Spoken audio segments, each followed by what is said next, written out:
예, 오늘도 어제 이어서 하나님 말씀 배우도록 하겠습니다. Ngày hôm nay thì chúng ta sẽ cùng học về lời của Đức Chúa Trời, nối tiếp ngày hôm qua. 같이 잠깐 기도하겠습니다. Chúng ta cùng cầu nguyện ạ. 우리를 사랑하시는 하나님 아버지 감사드립니다. Chúng con xin dâng lời cảm tạ Đức Chúa Trời là Cha yêu thương của chúng con. 이번 주 성경을 배우는 가운데 하나님의 뜻을 우리들이 잘 알고 Nguyện xin Chúa ngài giúp đỡ để trong tuần lần này chúng con học về sách Kinh Thánh, chúng con có thể biết rõ về ý muốn của Đức Chúa Trời. 하나님의 사랑과 은혜를 다 깨달을 수 있도록 도와주시옵소서. Xin Chúa giúp đỡ để cho chúng con đều nhận biết được tình yêu thương và ân điển của Chúa. 또 하나님 살아계신 것을 성경을 통해서 증거해 주시기 원합니다. Và xin Chúa làm chứng cho chúng con biết về sự tồn tại của Đức Chúa Trời thông qua sách Kinh Thánh. 이 시간이 헛되지 않을 수 있도록 도와주시옵소서. Và xin Chúa giúp đỡ để thì giờ này không trở nên vô ích. 예수님 이름으로 Chúng con thành kính cầu 기도드렸습니다. nguyện nhân danh Đức Chúa Giêsu Christ. 아멘. 이사야 41장을 보겠습니다. Chúng ta cùng mở sách Kinh Thánh Ê-sai đoạn 41 ạ. 이사야 41장 Ê-sai đoạn 41 ạ. 21절입니다. Câu 21 ạ. 이사야 41장 Ê-sai đoạn 41, 21절입니다. câu 21 ạ. 나 여호와가 말하노니 너희 우상들은 소송을 일으키라. 야곱의 왕이 말하노니 너희는 확실한 증거를 보이라. Đức Giê-hô-va phán, hãy trình bày vụ kiện của các ngươi. Vua của Gia-cốp phán, hãy đưa ra lý lẽ của các ngươi. 네, 여기 너희 소송을 일으키라 하나님 말씀하셨는데요. Đức Chúa Trời đã nói là hãy trình bày vụ kiện của các ngươi ạ. 여기 우상들에게 하신 말씀입니다. Đây chính là lời nói với lại các tượng thần ạ. 그래서 여기 여호와라는 말이 나오는데 Ở trong này có nói đến cái tên Giê-hô-va. 여호와는 하나님의 이름입니다. Giê-hô-va là tên của Đức Chúa Trời ạ. 사람들이 저를 목사님 이렇게 부르는데요. Nhưng mọi người thì gọi thầy là mục sư ạ. 터이 땐 락곡. Nhưng mà thầy tên là Quốc ạ. 제 이름은 꼭입니다. Tên thầy là Quốc ạ. 그래서 하나님도 우리가 하나님이라고 부르는 것은 신을 호칭하는 이름이에요. Việc mà chúng ta gọi Đức Chúa Trời ạ, đó là cái cách xưng hô thôi ạ. 그래서 베트남에서는 창조주를 옴쩌이라고 하고 Nhưng Việt Nam gọi đấng sáng tạo là ông trời ạ. 또 성경에서는 창조주를 득주쩌이라고 하는 겁니다. Và như trong sách Kinh Thánh thì gọi ông trời, gọi đấng sáng tạo đó là Đức Chúa Trời ạ. 한국에서는 유일하신 분이라고 해서 하나이신 분, 하나님이라고 부릅니다. Và vì đây là đấng duy nhất nên Hàn Quốc gọi là đấng duy nhất là Hananim ạ. 그래서 여호와라는 것은 내 이름이다 이렇게 말씀하셨죠? Và Chúa đã nói là Giê-hô-va là tên của Đức Chúa Trời, là danh của Đức Chúa Trời ạ. 우상이라는 것은 Tượng thần ạ. 이 세상에 있는 모든 신들을 가리키는 거예요. Tượng thần là chỉ về các thần tượng ở trên thế gian này ạ. 그 땅에는 우상도 가득하므로 그들이 자기 손으로 짓고 자기 손가락으로 만든 것을 공경하며 Đất nước họ đầy những tượng thần, họ thờ lạy vật do tay mình làm ra, là vật ngón tay họ tạo lên nên. 이 세상에 신들이 많은데요. Ở trên thế gian này có rất là nhiều thần ạ. 사람이 그 신들을 만들죠. Và con người thì tạo ra, làm ra thần đó đúng không ạ? 그 형상이 있는 그 신들을 우상이라고 하는 겁니다. Và những cái đó thì gọi là tượng thần ạ. 여호와라는 이름의 뜻은 스스로 있는 자라는 뜻이에요. Giê-hô-va có nghĩa là đấng tự hữu, hằng hữu ạ. 그래서 누군가에 의해서 만들어진 신이 아니고 Không phải là thần do ai đó làm ra, 사람을 만든 분이다 이 말입니다. mà ý rằng Đức Chúa Trời là đấng đã tạo ra con người ạ. 스스로 존재하는 분이십니다. Ngài là đấng tự hữu, tự tồn tại ạ. 그리고 여호와는 하늘을 창조하신 하나님이시며 Và Giê-hô-va là đấng đã sáng tạo các tầng trời. 태초에 하나님이 천지를 창조하시니라. Ban đầu Đức Chúa Trời sáng tạo trời và đất. 이 우주 만물을 창조하신 분. Đấng mà đã sáng tạo nên vũ trụ và trời đất này ạ. 그리고 나도 하나님이 만드셨죠. Và mình cũng là do Đức Chúa Trời đã tạo dựng nên ạ. 나를 태 속에서 만드신 자가. Đấng tạo dựng tôi trong da mẹ tôi. 그리고 우리를 뱃속에서 지으신 자가 하나가 아니시냐? Không phải dựng nên họ sao? Chẳng phải chỉ có một đấng dựng nên chúng ta trong lòng mẹ đó sao? 우리 각자를 만들어 주신 우리에게 생명을 주신 분이 창조주라는 겁니다. Đấng mà tạo ra mỗi chúng ta và ban cho chúng ta mạng sống, sinh mạng, đó chính là đấng sáng tạo ạ. 예, 여기 보면요. Như ở đây ạ. 하나님이 우주 만물을 만드셨는데 Đức Chúa Trời đã tạo dựng ra các tầng trời ạ. 사람으로 거하게 만드셨다 그랬죠? Và ở đây có nói rõ là nhưng làm nên để con người ở ạ. 그러니까 사람을 위해서 다 만들어 주셨다는 거예요. Tức là Đức Chúa Trời đã tạo ra mọi thứ này là vì con người ạ. 예, 사람을 위해서 지구도 만들어 주시고 Ngài cũng làm ra trái đất vì con người ạ. 태양도 주시고 Cũng ban cho mặt trời ạ. 공기도 주시고 Ngài cũng ban cho không khí ạ. 모든 것을 사람을 위해서 만드셨습니다. Ngài làm ra mọi thứ để ban cho con người vì con người ạ. 부모가 자녀를 위해서 모든 것을 준비합니다. Ba mẹ thì chuẩn bị mọi cái vì con cái của mình ạ. 입을 것, 먹을 것 다 준비하죠. Chuẩn bị hết những cái ăn, cái mặc cho con cái mình đúng không ạ? 하나님은 사람을 사랑하시기 때문에 그렇습니다. Vì Đức Chúa Trời yêu thương con người nên Ngài mới chuẩn bị như thế này cho con người ạ. 하나님의 모든 관심은요 사람에게 있어요. Mọi sự quan tâm của Đức Chúa Trời đều nằm ở con người ạ. 우주 만물은 다 사람들에게 주신 거예요. Mọi thứ ở trong vũ trụ đều là Đức Chúa Trời làm ra cho con người ạ. 예. 이 동물들은요 이 색깔을 전부 다 못 본답니다. Các động vật ạ thì nó không có thể phân biệt được hết các màu sắc ạ. 예, 우리 색깔이 다 보이잖아요. Như chúng ta thì có thể nhìn thấy nhiều màu sắc đúng không ạ? 자연을 보면 아주 아름답습니다. Nhìn vào thiên nhiên thì chúng ta thấy rất đẹp đẽ đúng không ạ? 그 아름다운 자연을 누구 보라고 만들었냐면 사람을 보라고 만든 거예요. Và sự đẹp đẽ của tự nhiên đó là làm ra để cho ai nhìn? Đó chính là làm ra cho con người nhìn ạ.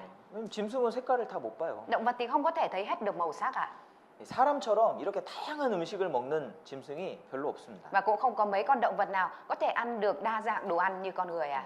짐승들은요 보통 자기가 먹는 것만 먹어요. Thường thì động vật chỉ ăn ở trong cái phạm vi những đồ ăn mà mình ăn thôi ạ. 우리는요 Nhưng mà chúng ta thì sao ạ? 돼지 발도 먹고 Chúng ta ăn cả móng heo ạ. 돼지 내장도 먹고 Chúng ta ăn cả lòng heo ạ. 돼지 뇌도 열어서 Chúng ta 먹어요. thậm chí ăn cả óc heo ạ. 바다에 가도 먹을 게 많고 Ở ngoài biển chúng ta cũng có nhiều cái để ăn ạ. 산에 가도 먹을 게 많습니다. Lên núi chúng ta cũng có nhiều cái để ăn ạ. 다 사람을 위해서 주신 거예요. Tất cả những cái này đều là do Đức Chúa Trời ban cho con người ạ. 그러니까 하나님의 모든 관심은 사람에게 있습니다. Mọi sự quan tâm của Đức Chúa Trời đều nằm ở con người ạ. 그리고 중요한 그 말씀이요. Và điều quan trọng, câu quan trọng ở đây ạ. 나 외에 다른 이가 없느니라 이렇게 Ở 말씀하셨어요. trong này Chúa đã nói là không có đấng nào khác ạ. 네. 이 동일한 말씀이요 계속 반복적으로 나옵니다. 성경에는. Ở trong sách Kinh Thánh ạ, đồng nhất sẽ cô lặp lại những câu Kinh Thánh quan trọng này ạ. 네. 2011년도에 미국에서 설문조사를 했습니다. Vào năm 2011 ở bên Mỹ đã làm một bài khảo sát ạ. 네, 당신은 하나님을 믿으십니까? Người ta có hỏi là bạn có tin vào Đức Chúa Trời không? 그때 92%의 미국인이 하나님을 믿는다고 대답했습니다. Và lúc đó thì 92% dân số Mỹ trả lời là tôi tin vào Đức Chúa Trời ạ. 그 미국은 기독교인이 세운 나라잖아요. Mỹ là quốc gia được xây dựng ở trên Cơ đốc giáo đúng không ạ? 많은 사람들이 하나님 믿습니다. Và nhiều người tin vào Đức Chúa Trời 네, ạ. 그런데 또 하나 생각해야 될 게 있습니다. Nhưng có một cái mà chúng ta cần phải suy nghĩ nữa ạ. 하나님만 믿느냐? Có phải là chỉ tin mỗi Đức Chúa Trời hay không? 나 외에 다른 이가 없느니라. Chúa đã nói là không có đấng nào khác ngoài ta. 그것에 대해서는 우리가 어떻게 생각할까요? Và đối với điều này thì chúng ta đang suy nghĩ như thế nào ạ? 하나님을 믿는 것은 쉽습니다. Cái việc mà tin vào Đức Chúa Trời là điều dễ ạ. 그런데 하나님만이 유일한 신이시다. 이렇게 믿을 수 있을까요? Nhưng mà liệu rằng mình có thể tin là Đức Chúa Trời là đấng duy nhất hay không ạ? 네, 하나님이 우리를 만드셨다고 했는데 Đức Chúa Trời nói rằng Ngài là đấng đã tạo ra chúng ta. 우리의 육신의 부모는 한 분이시죠. Cha ruột, cha đẻ về mặt thể xác của chúng ta chỉ có một đấng thôi đúng không ạ? Một người thôi đúng không ạ? 여러 사람이 아버지가 될 수 없을 겁니다. Không phải là nhiều người là trở thành cha đẻ của mình được ạ. 그죠? Đúng không ạ? 하나님도 마찬가지예요. Đức Chúa Trời cũng vậy ạ. 우리를 만든 신이 있다면 Nếu như có thần mà tạo dựng ra chúng ta 몇 명이서 만들었을까요? thì liệu rằng sẽ có mấy đấng tạo ra chúng ta đây ạ? 한 분이 만들었을 거예요. Chỉ 그죠? có một đấng thôi, đúng không ạ? 그분이 Và đấng đó ạ 진짜 신일 겁니다. mới là thần thực sự ạ. 우주 만물을 만드시고 우리 각자를 만드신 분. Đấng mà tạo ra vũ trụ và tạo ra mỗi cá nhân của chúng ta chỉ có duy nhất một đấng ạ. 자, 여기 이 많은 우상들이 있습니다. Ở đây thì có rất nhiều tượng thần ạ. 근데 하나님은요 보이지 않는 분이시라고 했는데요. Nhưng Đức Chúa Trời được nói là đấng không nhìn thấy được ạ. 아무 사람도 보지 못하였고 또 볼 수 없는 자시다. Là đấng chưa người nào thấy hoặc có thể thấy được. 네. 당신은 창조주가 누군지 아십니까? Bạn có biết ông trời là ai? 이 제단은 어떤 신의 제단입니까? Bàn thờ này là bàn thờ ai đây ạ? 예. 여러분 이런 거 아십니까? Mọi người 보셨습니까? đã bao giờ thấy cái bàn thờ như thế này chưa ạ? 제가 서부 지역에 신방을 가면은 Khi mà thầy về thăm khu vực miền Tây ạ, 예, 참 이런 게 많더라고요. thầy thấy ở mỗi nhà đều có rất nhiều cái này ạ. 아침에 일어나서 여기다가 향을 피웁니다. Sáng ra mọi người dậy và thắp hương ở đây à? 네. 이게 뭡니까? Cái này nó là gì ạ? 이게 옴저이를 섬기는 제단이에요. Đây chính là bàn thờ ông Thiên, bàn thờ ông trời à? 그죠? Đúng không ạ? 맞죠? Đúng không ạ? 집집마다 다 있어요. Nhà nào cũng có ạ.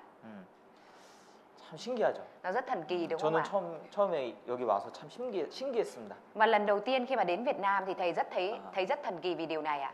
왜냐면 베트남 분들이 다 옴저이라는 분을 믿고 있다는 거예요. Bởi vì là tất cả người Việt thì đều đang tin vào ông trời ạ. 불교에 다니시는 분도 Kể cả những người theo Phật 또 giáo 천주교에 다니시는 hay những 분도 người bên Thiên Chúa giáo ạ, 옴저이를 알고 있어요. đều cũng biết về ông trời ạ. 옴저이는 조물주거든요. 창조주예요. Ông trời chính là đấng tạo hóa, là đấng sáng tạo ạ. 사실은 불교의 가르침이랑 창조주는 맞지가 않습니다. Thực tế ạ, cái sự dạy dỗ ở bên Phật giáo nó không đúng với sự sáng tạo ạ. 그런데 불교를 믿는 분들도 다 옴저이를 알아요. Nhưng mà kể 믿어요. cả những người mà tin vào Phật giáo cũng đều tin vào ông trời ạ. 그리고 옴저이는 형상이 없다는 거예요. Và ông trời thì không có hình tượng ạ. 그 한국에서도 조물주를 하늘에 계신 분이라고 해서 하느님이라고 불렀습니다. Ở bên Hàn Quốc cũng vậy ạ. Người ta biết là đấng sáng tạo là đấng ở bên trên trời nên cũng gọi là đấng ở trên trời ạ. 똑같이 부른 거예요. 옴저이라고 똑같이 부른 거예요. Cũng gọi cái tên cách gọi tương tự như chúng ta là gọi là ông trời ạ. 그리고 하나이신 분이라고 해서 하나이신 분, 하나님이라고 부른 겁니다. Và vì đây là đấng duy nhất nên còn gọi là đấng duy nhất Hananim ạ. 이 과거에 한국에서도 Ở trong quá khứ ở bên 하늘의 Hàn Quốc ạ, 제사를 지내는 제단은 형상이 없었습니다. không có những cái hình tượng ở trên những cái bàn thờ ông trời ạ. 너희 우상들은 소송을 일으키라. Hãy trình bày vụ kiện của các ngươi. 여기 우상이 나오는데요. Ở trong này có nói đến tượng thần ạ. 썩어지지 아니하는 하나님의 영광을 썩어질 사람과 금수와 버러지 형상의 우상으로 바꾸었느니라. Như câu Kinh Thánh này có nói rằng họ đã đổi vinh quang của Đức Chúa Trời bất diệt để lấy hình tượng của loài người hư nát hoặc của chim muông, thú vật hay loài bò sát. 이게 하나님의 형상을 여러 가지 뭐 사람이나 짐승의 형상으로 바꿨다 이 말이에요. Ý nói rằng người ta đã thay đổi hình tượng của Đức Chúa Trời thành các hình tượng khác nhau. 이 신들의 종류를 세상 사람들이 믿는 신들의 종류를 보면요. Nếu như chúng ta nhìn vào các chủng loại thần mà con người thế gian tin ạ. 일단은 짐승 신이 많습니다. Đầu tiên là có nhiều thần là động vật ạ. 여러 가지 짐승의 신을 믿습니다. Họ tin vào rất nhiều thần động vật ạ. 인도에 가면요, 이 소를 신으로 섬기죠. Ở bên Ấn Độ ạ, người ta tin vào thần bò đúng không ạ? 그래서 이 소똥입니다. Đây là phân bò ạ. 소똥을 몸에 바르고 Người ta bôi phân bò lên cơ thể ạ. 소똥 축제도 있어요. Thậm chí còn có lễ hội phân bò ạ. 아주 즐겁죠. Họ trông rất vui vẻ đúng không ạ? 그리고 이건 뭘 마십니까? Và họ đang uống cái gì đây ạ? 소 오줌도 마셔요. Họ uống cả nước tiểu bò ạ. 자, 이거 특산품으로 팝니다. Họ bán đây là một đặc sản ạ. 인도에 여행 가시면 꼭 하나씩 사오세요. Nên ai mà đi Ấn Độ du lịch thì chúng ta nhất định mua một cái về để thưởng thức nha. 신으로 섬기기 때문에 그래요. Vì người ta tôn thờ đây là thần nên mới vậy ạ. 한 번은요, 인도에서 열차가 탈선을 했는데 Có một lần thì một đoàn tàu ở Ấn Độ đã bị chật khỏi đường ray ạ. 많은 사람 죽었습니다. Nhiều người đã chết ạ. 근데 알고 보니까 Nhưng mà khi tìm hiểu nguyên nhân ạ 소 때문에 그런 거예요. thì mới biết là vì bò. 참 이 종교라는 게 참 어리석을 때가 있어요. Thưa mọi người, cái được gọi là tôn giáo nhiều khi rất là dại dột ạ. 짐승 때문에 Vì động vật ạ. 정말 귀한 사람의 생명이 이렇게 문제가 생기는 경우가 있습니다. Mà có trường hợp là sinh mạng quý báu của con người gặp phải nguy hiểm ạ. 뱀을 수호신으로 섬기는 인도인들도 있고요. Còn có những tín đồ Hindu Ấn Độ giáo cầu nguyện tại ngôi đền thờ rắn như vị thần hộ mệnh ạ. 그래서 인도에 가면 이런 뱀 형상들을 많이 볼 수가 있습니다. Nên là ở bên Ấn Độ chúng ta có thể thấy rất nhiều những cái tượng thần hình con rắn ạ. 그리고 곤충을 섬기는 지역도 있는데요. Cũng có khu vực là thờ côn trùng ạ. 이 이집트에는 태양 신이 최고의 신이에요. Ở bên Ai Cập ạ thì thần mặt trời là thần to nhất ạ. 근데 이게 그 형상을 보면은 Nhưng nhìn vào cái hình tượng này ạ, 쇠똥구리거든요. 쇠똥구리. nó là cái hình con bọ quấn phân ạ. 쇠똥구리를 신으로 Người 섬긴다. ta lại đi thờ một con bọ quấn phân làm thần ạ. 참 희한하죠. Rất là kỳ lạ đúng không ạ? 그리고 사람을 신으로 섬기는 경우도 있습니다. Và cũng có trường hợp là người ta thờ con người làm thần ạ. 그래서 이 관우신이잖아요. Đây là thần Quan Vũ còn gì ạ? 관우 아시죠? Mọi người biết thần Quan Vũ không ạ? Ở bên Trung Quốc ạ. 예, 관우를 섬기고 Cũng có người thờ thần Quan Vũ à? 대표적으로 사람을 섬기는 종교가 불교죠. Một trong những tôn giáo tiêu biểu thờ con người đó chính là Phật giáo à? 예, 부처님은 몇 명인지 아셔요? Mọi người có biết Phật có bao nhiêu đấng không à? 부처님 한 분이 Phật 아니에요. Phật không phải là một đấng đâu à? 처음에 불교를 시작한 사람은 이제 석가모니죠. Người bắt đầu tiên của đạo Phật đó chính là Phật Thích Ca Mâu Ni đúng không ạ? 예, 부처라는 말의 뜻은 깨달은 자라는 뜻이에요. Cái từ Phật có nghĩa là người giác ngộ à? 그래서 이 절에 다니는 사람을 보살님, 보살 이렇게 부르는데 Nên là những người mà đi chùa thì người ta hay gọi là Bồ Tát à? 예, 보살은 깨달음을 구하는 사람이다라는 Bồ Tát 뜻이거든요. có nghĩa là những người tìm kiếm sự giác ngộ à? 그래서 이 불교를 처음 시작한 사람이 Người bắt đầu Phật giáo đầu tiên à? 석가모니입니다. Đó 석가모니. chính là Phật Thích Ca Mâu Ni à? 2600년 전 Là 사람이거든요. người cách đây 2.600 năm trước à? 이분이 2600년 전에 인도에 왕자로 태어났어요. 2.600 năm trước ạ, thì người này đã sinh ra làm hoàng tử ở Ấn Độ à? 근데 삶의 허무함을 느껴가지고 Nhưng mà người cai cảm thấy sự hư vô của cuộc sống à? 이제 출가해서 밖에 나가서 Nên là đã xuất thế và đi ra ngoài à? 그 돌을 닦기 시작했습니다. Và bắt đầu đi tìm kiếm đạo à? 그래서 득도를 하게 돼요. 돌을 깨닫게 돼요. Và rồi cuối cùng người này đã tu được đạo à? 그래서 Nhận biết được đạo à? 그 석가모니를 따르던 제자들이 이 불교를 계속 발전시킨 겁니다. Và liên tục những người môn đồ của Thích Ca Mâu Ni đi theo và làm phát triển cái này à? 그런데 부처는 신입니까? 신이 아니라고 그랬어요. Nhưng mà Phật có phải là thần không ạ? Câu trả lời là không ạ. 예, 부처님의 말씀을 정리해 놓은 그런 그 책들이 있거든요. Cũng có những cuốn sách sắp xếp lại nội dung những lời dạy của Phật ạ. 우리가 보는 이 성경처럼 Giống như sách kinh thánh của chúng ta. 불교의 가르침을 모아놓은 불경도 있고 Cũng có kinh Phật là cuốn kinh gom lại những lời dạy ở bên Phật giáo 또 ạ. 부처님의 말씀을 이제 모아놓은 책도 있거든요. Và cũng có những cuốn sách gom lại những lời dạy của Phật ạ. 예, 그 중에 한 권인데 Đây là một trong những cuốn đó ạ. 여기에 분명히 나오는 내용이 뭐냐면 Và nội dung được xuất hiện ở trong này rõ ràng là 당신이 신입니까? 부처님께 그 저기 석가모니한테 물어본단 말이에요. có người đã hỏi Thích Ca Mâu Ni rằng ngài có phải là thần không? 그런데 아니라고 그랬습니다. Nhưng mà người này đã trả lời là không ạ. 이게 베트남어로도 다 있어요. Cái này cũng đều có bằng tiếng Việt đấy ạ. 한번 보십시오. Mọi người hãy cùng xem ạ. 우리가 몰랐던 부처님의 죽음, Cái chết của Đức Phật mà chúng ta chưa từng biết. 상한 돼지고기를 먹고 식중독으로 사망했다. Ngài qua đời vì ngộ độc thực phẩm do ăn phải thịt heo hỏng. 보통 이제 절에 다니시는 분들이 Bình thường những người mà đi chùa 채식을 하는 경우가 많죠. có nhiều trường hợp là ăn chay đúng không ạ? 네, 처음에 석가모니가 채식하지 않았습니다. Nhưng mà Thích Ca Mâu Ni là người bắt đầu tiên của đạo Phật cũng không ăn chay đâu ạ. 네, 네, 석가모니가 이제 80세에 죽었는데 Thích Ca Mâu Ni thì đã chết vào năm 80 tuổi ạ. 석가의 제자 중에 춘다라는 사람이 이제 돼지고기를 준비해서 드렸어요. Một trong các môn đồ của Thích Ca Mâu Ni đã chuẩn bị thịt heo cho Thích Ca Mâu Ni ạ. 근데 그게 이제 상했던 거예요. Nhưng mà thịt heo đó lại bị 그래서 hư ạ. 그것 때문에 돌아가셨거든요. Và vì đó mà ông đã qua đời ạ. 이건 아주 유명한 이야기입니다. Đây là câu chuyện rất nổi tiếng đấy ạ. 부처도 한 명의 인간이다. Phật cũng chỉ là một con người. 스님들이 이야기하는 거예요. Đây là câu chuyện chia sẻ của những Phật tử đấy ạ. 부처님을 신격화시켜 복을 비는 것은 부처에 대한 이해의 부족이다. Việc thần thánh hóa Phật và cầu xin phúc là do thiếu hiểu biết về Phật. 네. 이게 신문에 이런 그 불교 신문입니다. 이게 다. Đây chính là những bài báo ở bên Phật giáo ạ. 네, 부처는 신이 아니라 깨달은 인간이다.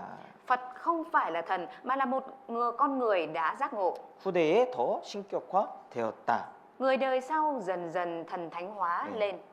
그래서 이제 이 부처님이 이런 얘기를 했대요. Thấy bảo rằng Phật đã chia sẻ như thế này ạ. 천상천하 유아독존. Thiên thượng thiên hạ duy ngã độc tôn. 부처는 자궁을 통해 태어나지 않고 어머니 옆구리에서 나왔다. Phật không sinh ra qua tử cung mà được cho là ra đời từ hông của mẹ. 그리고 7 걸음을 걸은 후에 Và sau khi bước 7 bước, Ngài đã nói: 하늘과 땅 아래, 하늘과 땅 위에 나밖에 없다. 이렇게 말했다는 거예요. đã nói rằng trên trời dưới đất chỉ có duy nhất ta tồn tại. 근데 이거는 제자들이 지어낸 말이에요. 지어낸 Đây 말. là những nội dung mà do các môn đồ tự vẽ ra. 이게 사람을 신격화시켜요. Cái 신격. này là đang làm thần thánh hóa con người lên ạ. 그 부처님이 하지 않은 이야기들이 막 덧붙여진 겁니다. Họ liên tục gắn ghép thêm những cái nội dung mà Thích Ca Mâu Ni không có nói đến ạ. 북한에 가면요. Ở bên Bắc Hàn ạ. 그 지금 통치자가 누구냐? Nhà thống trị hiện tại là ai? Mọi người có biết không ạ? 그 처음 북한을 세웠던 사람 김일성. Kim Il Sung là người đầu tiên gây dựng quốc gia Bắc Hàn ạ. 그 사람을 신으로 섬긴다니까요. Người ta thờ người này như là thần ạ. 그래서 동상을 세워놓고 거기다 절하고. Và người ta lập những cái hình tượng và thờ trước đó ạ. 왜 어떻게 신이 됐을까? Tại vì sao người này lại thành thần với những người này ạ? 아이들이 학교에 가면요, Ở trường học ạ, 이 교과서를 배우잖아요. học sinh thì sẽ học sách giáo khoa đúng không ạ? 거기에 김일성이라는 사람을 위대하게 신처럼 만들어놨어요. Ở trong sách giáo khoa của những học sinh ở Triều Tiên ạ, thì làm ra hình tượng của Kim Il Sung như là một vị thần, một cách thần thánh hóa để học sinh học ạ. 네, 그래서 막 뭐 공중에 뭐 날아다니기도 하고. Còn nói về cái chuyện là Kim Il Sung thì bay ở trên trời ạ. 그러니까 아이들이 그런 것들을 계속 배우다 보니까 Và liên tục những đứa trẻ nó học những nội dung như thế này ạ. 나중에 신이 돼버렸어. 신이 지금은. Nên là sau này ạ thì ông ấy thành thần luôn với những đứa trẻ đó ạ. 네, 지금은 신이 됐다니까요. Bây giờ đã thành thần luôn rồi ạ. 그러니까 사람을 신으로 그렇게 만들어 버릴 수 있어요. Nên con người có thể làm con người thành thần như vậy ạ. 그리고 네팔에 가면요, Hay như ở bên Nepal ạ, 이런 어린 아이들을 섬깁니다. người ta còn tôn những đứa trẻ như thế này lên làm thần ạ. 이게 이제 쿠마리라고 하는 사람인데, Đây gọi là Kumari ạ. 예, 이런 아이들을 선별해가지고, Người ta chọn lựa ra những đứa trẻ này ạ. 예, 여기 아이들한테 이 아이를 신으로 섬겨요. Và sau đó là tôn thờ lên làm thần ạ. 그래서 한국에서 Ở bên Hàn 이 Quốc ạ. 신을 만나러 한번 가봤거든요. Ở bên Hàn Quốc thì đài truyền hình cũng đã đến và gặp thần này ạ. 이 신이 어린 아이가 앉아 있잖아요. Đứa trẻ này đã ngồi đúng không ạ? 아버지도 인사를 하고, Người cha cũng chào ạ. 예, 가서 이제 예를 갖추는 거예요. 인사를. Đến chào hỏi ạ.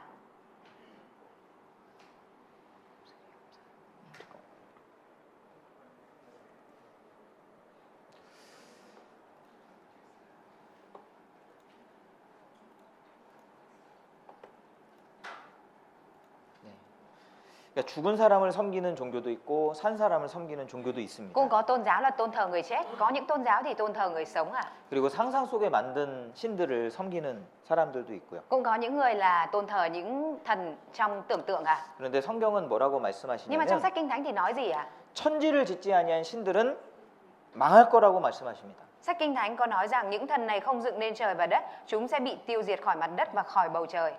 누가 진짜 신이냐? Ai mới là thần thực sự ạ? 천지를 만든 신, 그분이 진짜 신이다 이거예요. Thần mà dựng nên trời và đất mới là thần thực sự ạ. 우리가 하나님 입장에서 한번 생각을 해볼까요? Vậy thì chúng ta hãy thử suy nghĩ ở lập trường của Đức Chúa Trời xem ạ. 자, 사람들이 Con người ạ, 이렇게 소 똥을 바르고 đi bôi phân bò, 예? 소 오줌을 마시고 uống nước tiểu bò. 예, 하나님 마음이 어떨까요? Vậy thì tấm lòng của Đức Chúa Trời nhìn vào điều này sẽ thấy như thế nào đây ạ? 하나님이 소를 만들어 주실 때는 Khi mà Đức Chúa Trời tạo ra con bò ạ, 잡아 먹으라고 만들어 주신 거예요. làm ra là để cho con người bắt ăn thịt ạ, 쌀국수에 넣어서 để mình cho vào bát phở ạ, 뻐버 만들어 먹으라고 để mình làm phở bò mà ăn 주신 ạ. 거예요.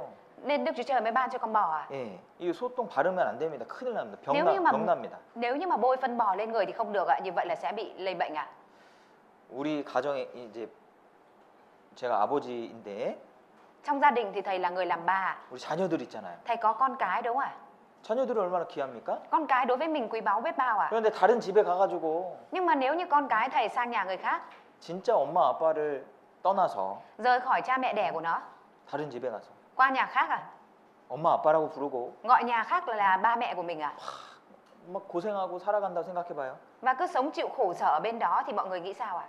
아저씨 아주머니가 막 아이들을 막 학대하고 Và cô chú đó không phải ba mẹ đẻ nhưng mà lại tàn nhẫn là bạo hành đứa trẻ à? 그럼 진짜 부모의 마음이 어떨까요? Như vậy thì tấm lòng của ba mẹ đẻ sẽ như thế nào đây ạ?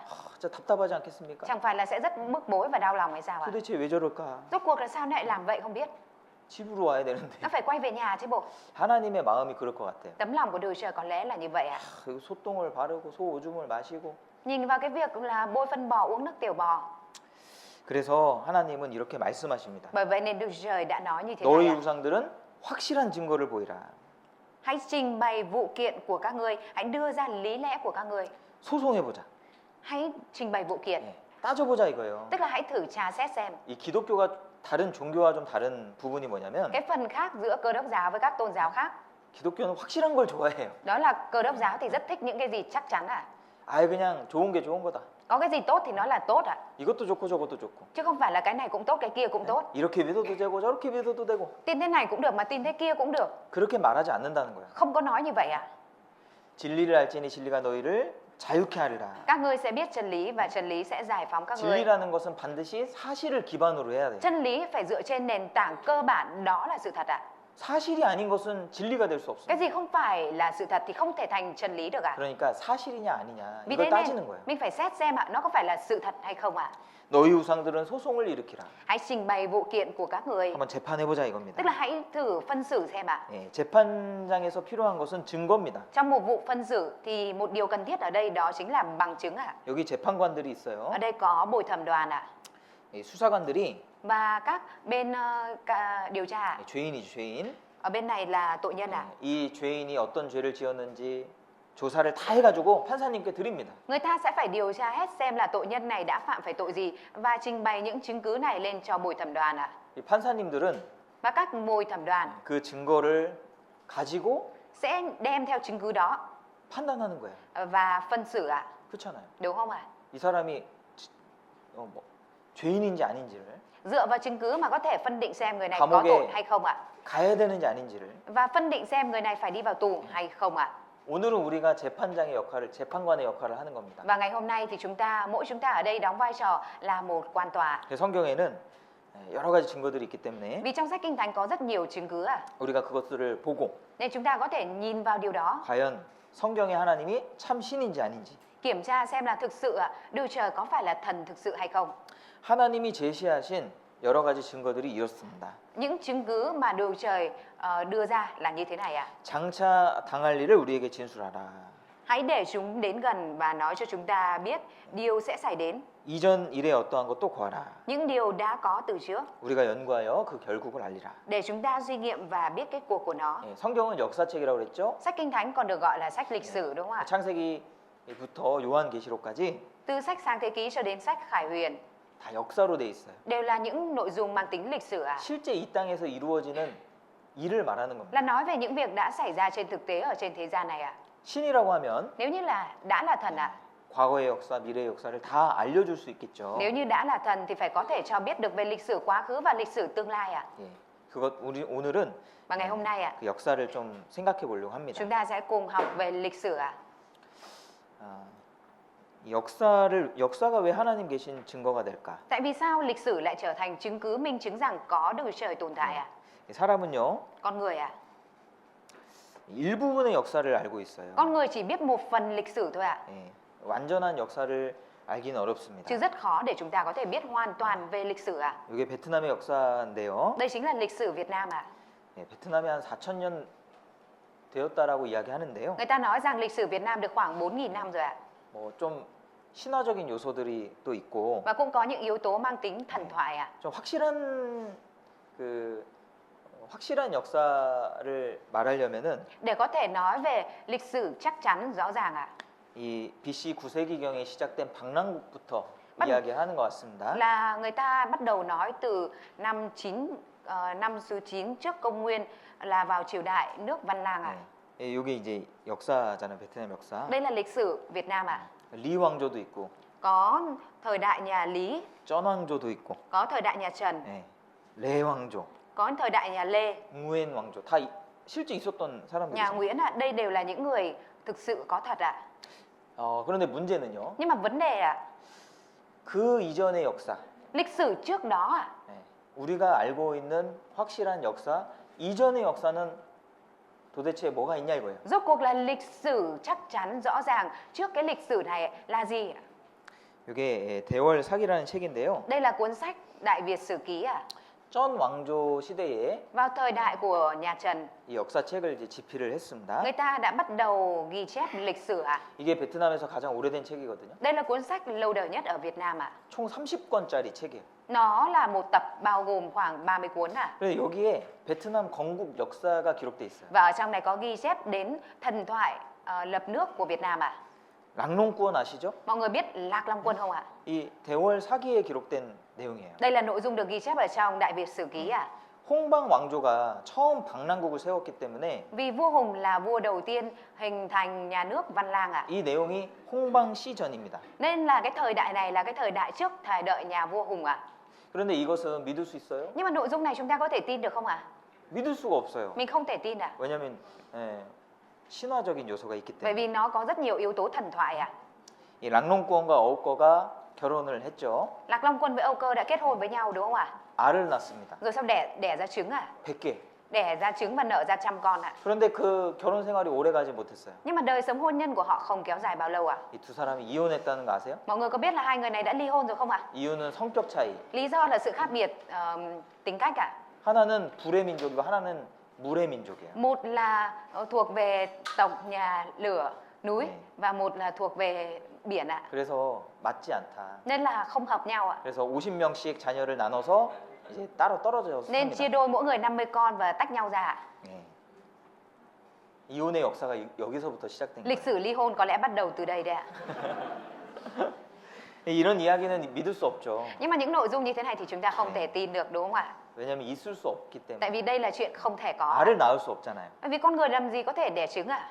한국에서도 한국에는 김씨가 제일 많아요. Ở bên Hàn Quốc họ Kim là nhiều nhất ạ.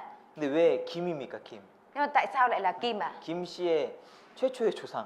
Tổ tiên đầu tiên của họ Kim ạ. 그 아이가요. Đứa trẻ đó ạ. 금함에서 나왔대요. Thấy bảo là được sinh ra ở trong cái hòm vàng ạ. 예.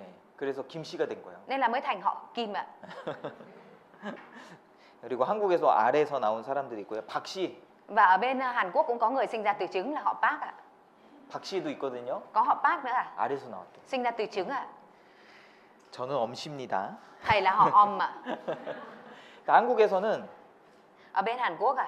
곰이 여자가 돼서 Có nói về thần thoại dựng nước là con gấu nó trở thành người phụ nữ ạ. 사람과 결혼합니다. Sau đó kết hôn với con người ạ. 예.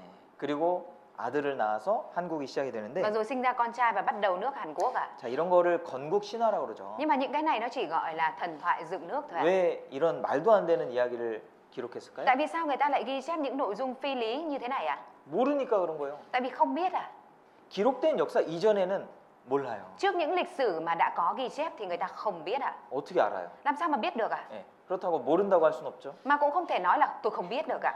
그렇잖아요. Đúng không ạ? 그래서 이렇게 신비로운 그런 이야기로 Nên người ta tạo ra những câu 지어내는 chuyện 겁니다. thần bí về nói về cái hình thành nước của mình ạ. 미국에는 건국 신화가 있을까요? Còn Mỹ thì có thần thoại dựng nước không ạ? 없습니다. Không có đâu ạ. 미국은 건국된 지 얼마 안 됐어요. Tại vì Mỹ mới được thành lập cách đây không được bao lâu ạ. 250년밖에 안 됐습니다. Mới được khoảng 250 năm thôi ạ. 그러니까 당연히 그 역사를 다 알고 Nên 있는데 đương nhiên là người ta biết hết lịch sử của Mỹ ạ. 거짓말 할 수 없죠. Không thể nói dối đúng không ạ? 지어낼 수 없죠. Không thể tạo dựng được ạ. 모르기 때문에 그런 겁니다. Vì không biết nên mới làm ra những câu chuyện như thế này ạ.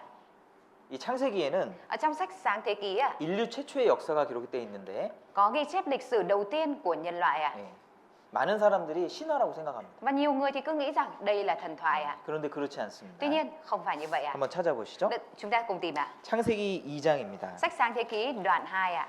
창세기 Sáng Thế Ký 2장 8절입니다. đoạn 2 câu 8 ạ.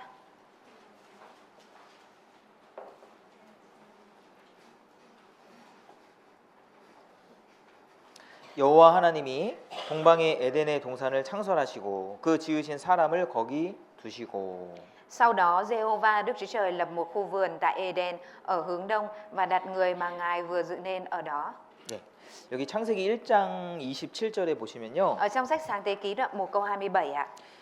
하나님이 자기 형상 곧 하나님의 형상대로 사람을 창조하시되 남자와 여자를 창조하시고 Đức Chúa Trời sáng tạo loài người theo hình ảnh Ngài, Ngài sáng tạo theo loài người theo hình ảnh Đức Chúa Trời, Ngài sáng tạo người nam và người nữ. 하나님은요 남자와 여자 최초의 두 사람을 만드셨습니다. Đức Chúa Trời đã sáng tạo ra người nam và người nữ, hai người đầu tiên trong nhân loại ạ. 그리고 2장 7절에 보시면요. Và trong đoạn 2 câu 7 ạ. 여호와 하나님이 흙으로 사람을 지으시고 생기를 그 코에 불어 넣으시니 사람이 생명이 된지라.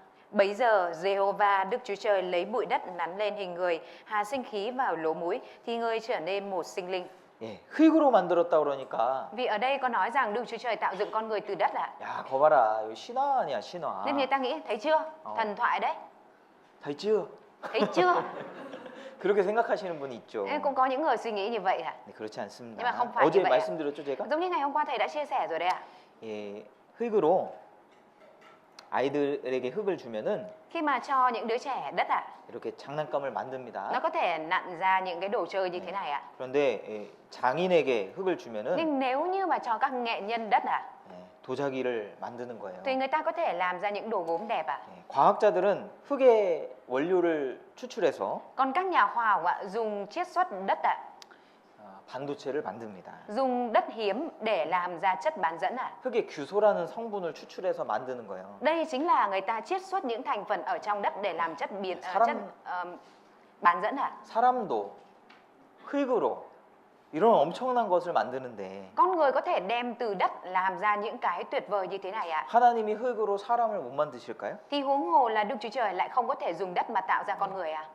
이 18세기 말에 Vào cuối thế kỷ 18 ạ, 모든 물질을 전자분해하는 그런 기술이 발명이 됐죠. người ta đã phát minh ra cái kỹ thuật có thể phân tích nguyên tố cấu thành của mọi vật chất, đúng không ạ? 모든 물질은 원소 구성 원소가 있잖아요, 그렇죠? Mọi vật chất thì đều có nguyên tố cấu thành, đúng không ạ?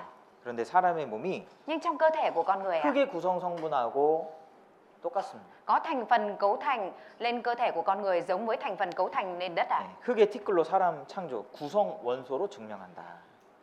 Ở đây ạ, có nói rằng ạ, sáng tạo con người từ bụi đất chứng minh bằng nguyên tố cấu thành, 그러죠? đúng không ạ? 네, 이거 흙으로 만든 게 맞습니다. Đúng là con người được tạo ra từ đất ạ. 우리가 흙을 밟고 사는 게 좋아요.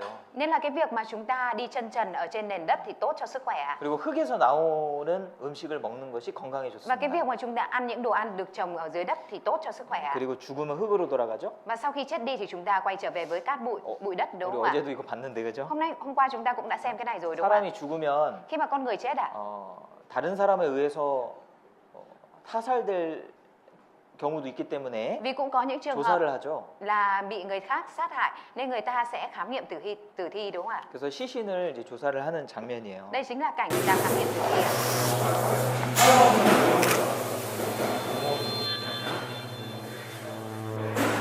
Thi thể này đã được phát hiện ở nguyên trong đất à? Không ạ. Thi thể này được phát hiện ngay tại nhà của nạn nhân trong chung cư ạ. Nhưng mà tôi thấy như có một lớp đất bao quanh thi thể ạ. À, cái này là vì thi thể đã bị phân hủy. Những cái này đều là thịt ạ. 촬영하시는 분이 뭐라고 하냐면 Người mà quay phim thì nói gì ạ? 아 이거 흙 속에서 꺼낸 거예요? Có phải là cái xác này được lôi ra từ đất không ạ? 아니에요.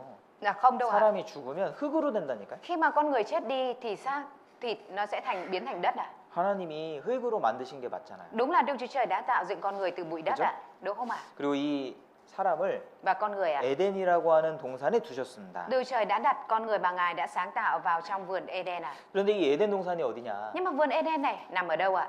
사람들은 이 신화에 나오는 어떤 동화에 나오는 이야기인 줄 알아요. Con người ta cứ nghĩ rằng ạ, câu chuyện về vườn Eden như thế này chỉ là xuất hiện ở trong thần thoại mà thôi ạ. 그런데 여기에 Nhưng mà ở đây ạ, 에덴 동산의 주소가 나옵니다. có nói đến địa chỉ của vườn Eden ạ. 10절 Câu 10 ạ. 강이 에덴에서 발원하여 동산을 적시고 거기서부터 갈라져 내 근원이 되었으니. Một dòng sông từ Eden chảy ra để tưới vườn và từ đó chia thành 4 nhánh. 여기 4개의 강이 흘렀다고 그러죠. Ở trong này có nói tại vườn Eden có 4 nhánh sông chảy ạ. 그리고 강의 이름이 나옵니다. Và trong này có nói cụ thể đến 4 con sông này ạ. 네, 여기 11절부터 나오잖아요. Từ câu 11 nói đến ạ. 첫째 강의 이름은 비손이요, Nhánh thứ nhất là Bison, 기혼이요, Gihon, 히데겔 유브라데더라. Tigris và Euphrates. 네. 그런데 놀라운 것은 두 개의 강은 지금도 흐르고 있어요. Nhưng một điều kinh ngạc là 2 dòng sông trong này vẫn đang chảy bây giờ ạ. 네. 이 중동에 가보면 Ở bên khu vực Trung Đông ạ. 유프라테스 강, 티그리스 강 지금도 흘러요. Bây giờ dòng sông Euphrates và Tigris vẫn đang chảy ạ. 수천 년 전부터 흐른 거예요. Nó đã chảy từ hàng nghìn năm trước đến giờ ạ. 이 사이공에도 Ở Sài Gòn ạ, 강이 많이 흐르죠. có nhiều sông chảy đúng không ạ? 이 무슨 강인지 아셔요? Mọi người có biết đây là sông gì không ạ? 사이공 강이에요. Đây là sông Sài Gòn ạ. 저는 메콩 강인 줄 알았어요. Thầy thì cứ tưởng là sông Mekong ạ. 아니에요. Nhưng không phải ạ. 네, 여기 보니까 Nhưng ở đây ạ, 자, 여기는 사이공 강이고요. đây là sông Sài Gòn ạ. 여기는 사이공 강이고, Đây là sông Sài Gòn. 여기는 무슨 강인지 아세요? Đây là sông gì mọi người biết không ạ? 야베 강이에요. Đây là sông Nhà Bè. 네. 그래서 이 두 강이 만나는 강이 지역이 있어요. Và có một khu vực mà 2 dòng sông này gặp nhau ạ. 여기 사이공 강, Đây là sông Sài Gòn. 여기 야베 강, Đây là sông Nhà Bè. 그죠? Đúng không ạ? 여기서 만나요. Và nó gặp nhau ở đây ạ. 네, 여기에 품이 다리가 있는 겁니다. Và ở tại đây có cầu Phú Mỹ ạ. 그러니까 강의 위치를 알면 Nếu như chúng ta biết vị trí của con sông ạ, 어딘지를 알 수 있어요. Chúng ta có thể biết nó ở đâu ạ? 왜냐면 이거는 수천 년 전부터 이 강은 그 장소에서 만났기 때문에. Vì hai con sông này từ hàng nghìn năm đã gặp nhau ở tại địa điểm này ạ. 그런데 에덴 동산의 위치가 정확하게 나와 있는 Nhưng 거예요. mà trong sách Kinh Thánh có nói chính xác về địa điểm của vườn Eden ạ. 에덴 동산은 지금의 페르시아만이다. Vườn Eden đang ở vịnh Ba Tư.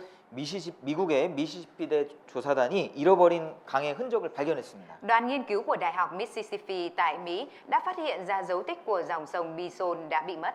에덴 동산의 강을 발견했다. Phát hiện ra dòng sông của vườn Eden. 네. 이 보이지 않는 부분을 엑스레이를 통과시켜서 볼 수 있잖아요. Phần xương trong tay mà mình không thấy được thì dùng tia X-quang chúng ta có thể thấy được phần xương đúng không 이 ạ? 중동의 지역은 다 사막이거든요. Khu 지금. vực Trung Đông bây giờ toàn là sa mạc 네. ạ. 그런데 이 우주선을 띄워가지고 Tuy nhiên người ta đã cho tàu vũ trụ chụp lại địa hình ở đây. 이 모래층을 샅샅이 투과해서 분석을 했습니다. Và 이 người ta đã 모래층 phân 밑에 tích 지형. cái nền đất ở dưới lớp cát này là có địa hình như thế nào. 그러니까 엄청난 강의 흔적이 발견이 된 거예요. Và người ta đã phát hiện ra dấu tích của dòng sông rất lớn đã từng chảy qua đây ạ.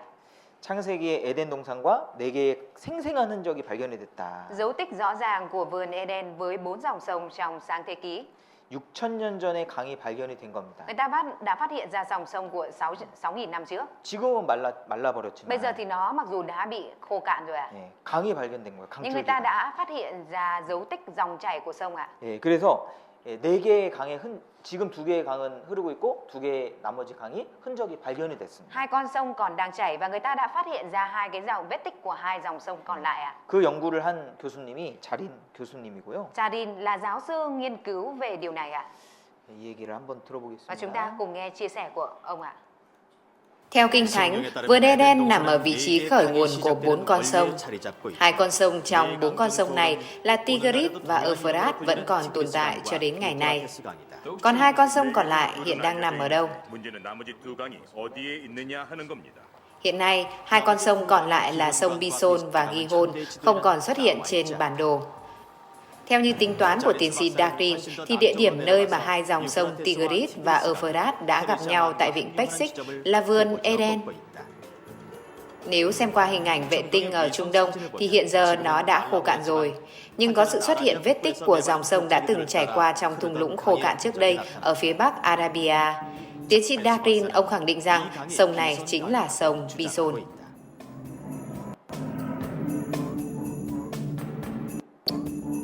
Con sông thứ tư là Gihon, mà hiện giờ nó là sông Karun, chảy vào vịnh Peksic.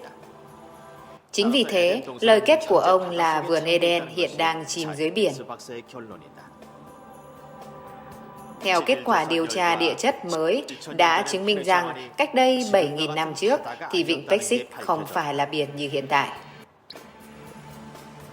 Ở đó là một thung lũng, là nơi có con sông, suối nước và bóng râm. 네, 이 자린 교수의 말에 따르면은 그 지역이 땅으로 꺼진 겁니다. Theo như lời chia sẻ của tiến sĩ Charin thì địa hình nền đất đó đã bị sụp xuống ạ. 네, 내려간 거예요. Đã bị sụp xuống ạ. 그래서 바닷물이 들어와서 Bởi vậy nên lúc này khi mà địa hình sụp xuống, nước biển nó trào vào ạ. 지금 페르시아 바다가 형성이 된 거거든요. Và bây giờ nó mới hình thành vịnh Peksic ạ.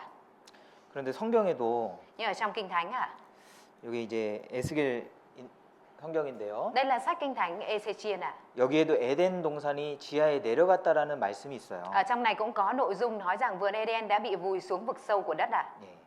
창세기는 3,500년 전에 기록된 책이고요. Sách Sáng Thế Ký là cuốn sách được ghi chép cách đây 3.500 năm trước ạ. 에스겔은 2,600년 전에 기록된 Còn 책입니다. sách Kinh Thánh Ê-xê-chiên là cuốn sách được ghi chép cách đây 2.600 năm trước ạ. 그러니까 900년의 차이가 있거든요. Nên là nó có cái khoảng cách là 900 năm ạ. 그런데 지하로 내려갔다라는 표현이 있는 거예요. Nhưng ở trong này có biểu hiện rằng vườn Eden đã bị vùi xuống vực sâu của đất ạ. 근데 이게 정확한 겁니다. Nhưng mà nội dung này rất chính xác ạ. 왜냐면 여기서 석유가 엄청나게 많이 나와요. Bởi vì tại khu vực này ạ, người ta khai thác được rất nhiều dầu mỏ ạ. 여기 원유 표시죠. Đây chính là những cái ký hiệu khai thác dầu mỏ đúng không ạ?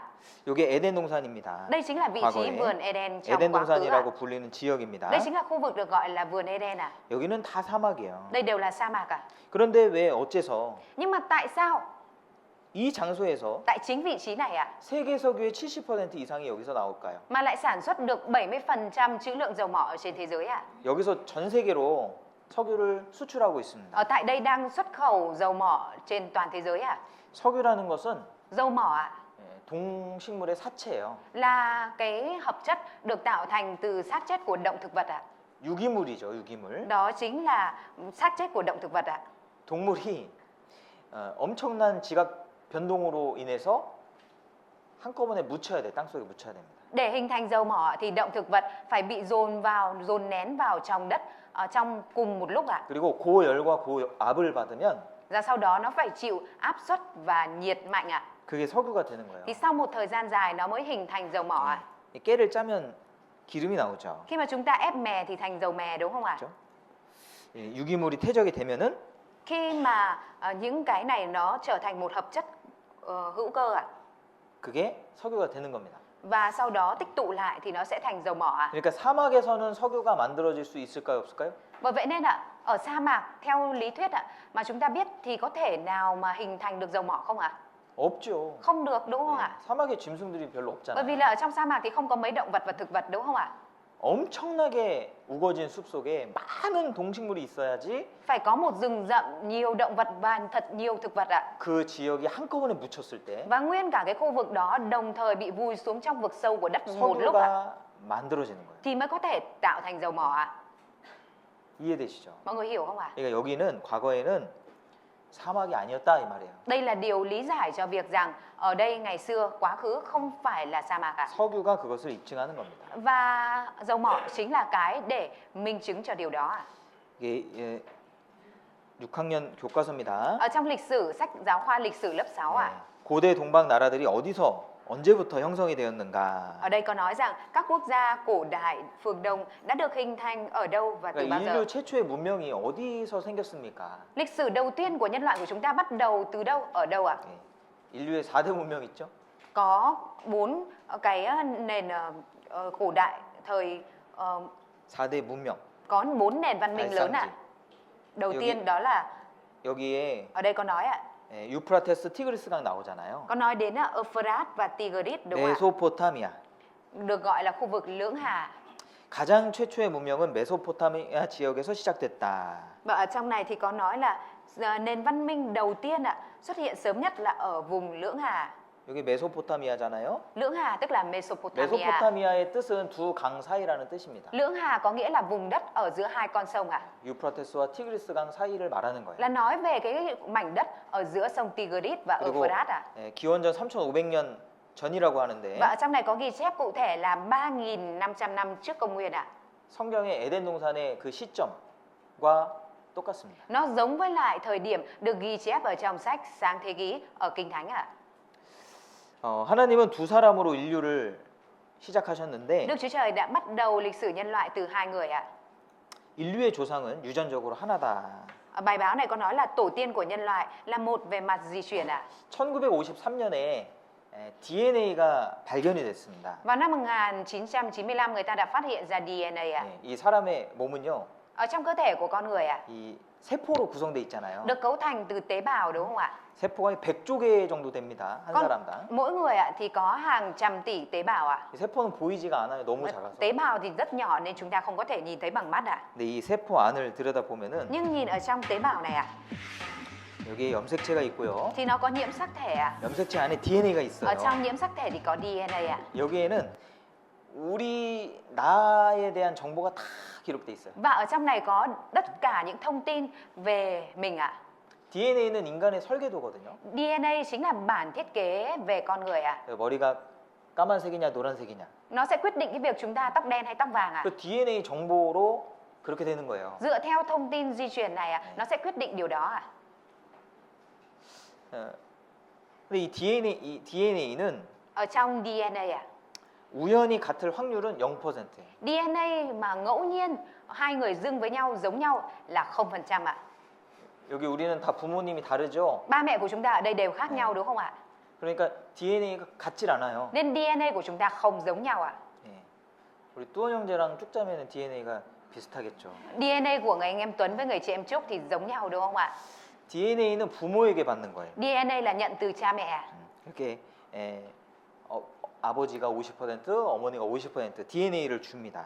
Ở bên cha sẽ cho 50% và bên mẹ sẽ cho 50% ạ. 그래서 형제는 Nên là anh em ạ DNA가 몇 퍼센트 같죠. thì sẽ giống nhau về DNA khoảng mấy % đúng không ạ? 부모와 자녀는 50% 같죠. Giữa cha mẹ và con cái thì giống nhau DNA là khoảng 50% ạ. 할아버지와 손자는 25% 같겠죠. Giữa ông và cháu ạ thì sẽ giống nhau khoảng 25% ạ. 그리고 집안에는 DNA가 계속 유전이 되는 거예요. Và gen di truyền ở trong gia đình thì liên tục sẽ truyền xuống dưới ạ. 그런데 왜 인류 조상이 유전적으로 하나다라고 이야기하냐면 Nhưng mà tại sao người ta lại nói rằng tổ tiên của nhân loại là một về mặt di truyền ạ? 공통 유전자가 발견이 Đó 됐거든요. là bởi vì người ta đã phát hiện ra một gen di truyền chung của nhân loại ạ. 아담이 실제 있었다. Adam đã có thật.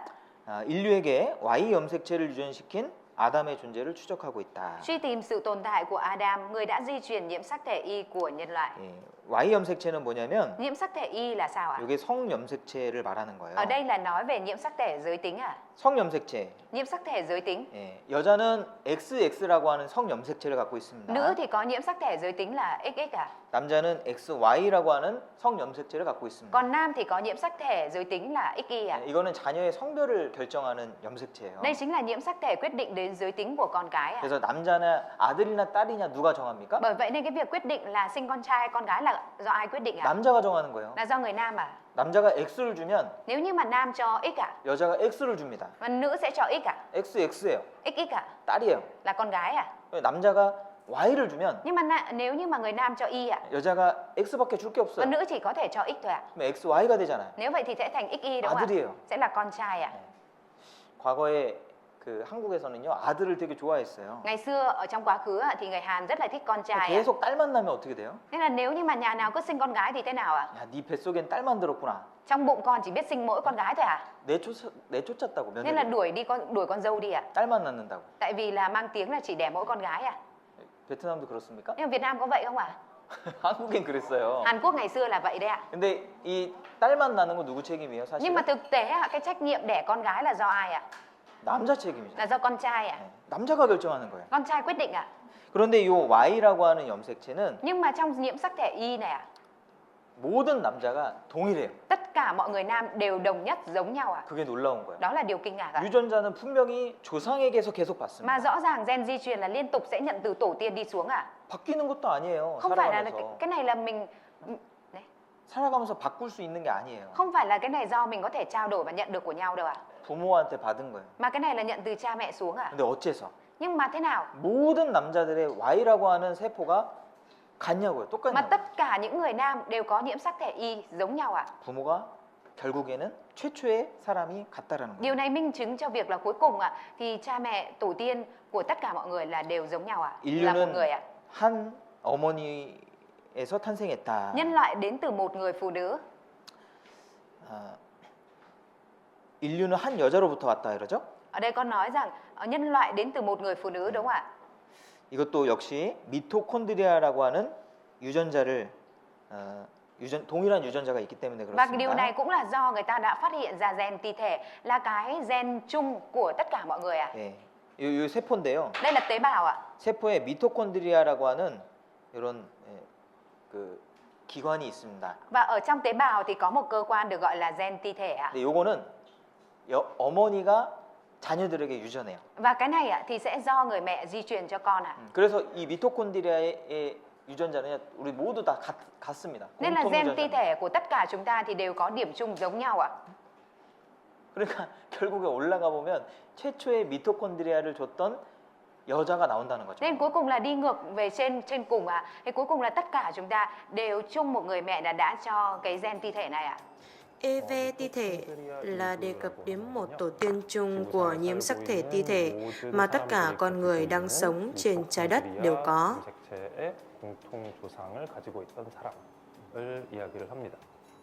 Ti thể là một cơ quan nhỏ tạo ra năng lượng cần thiết cho tế bào.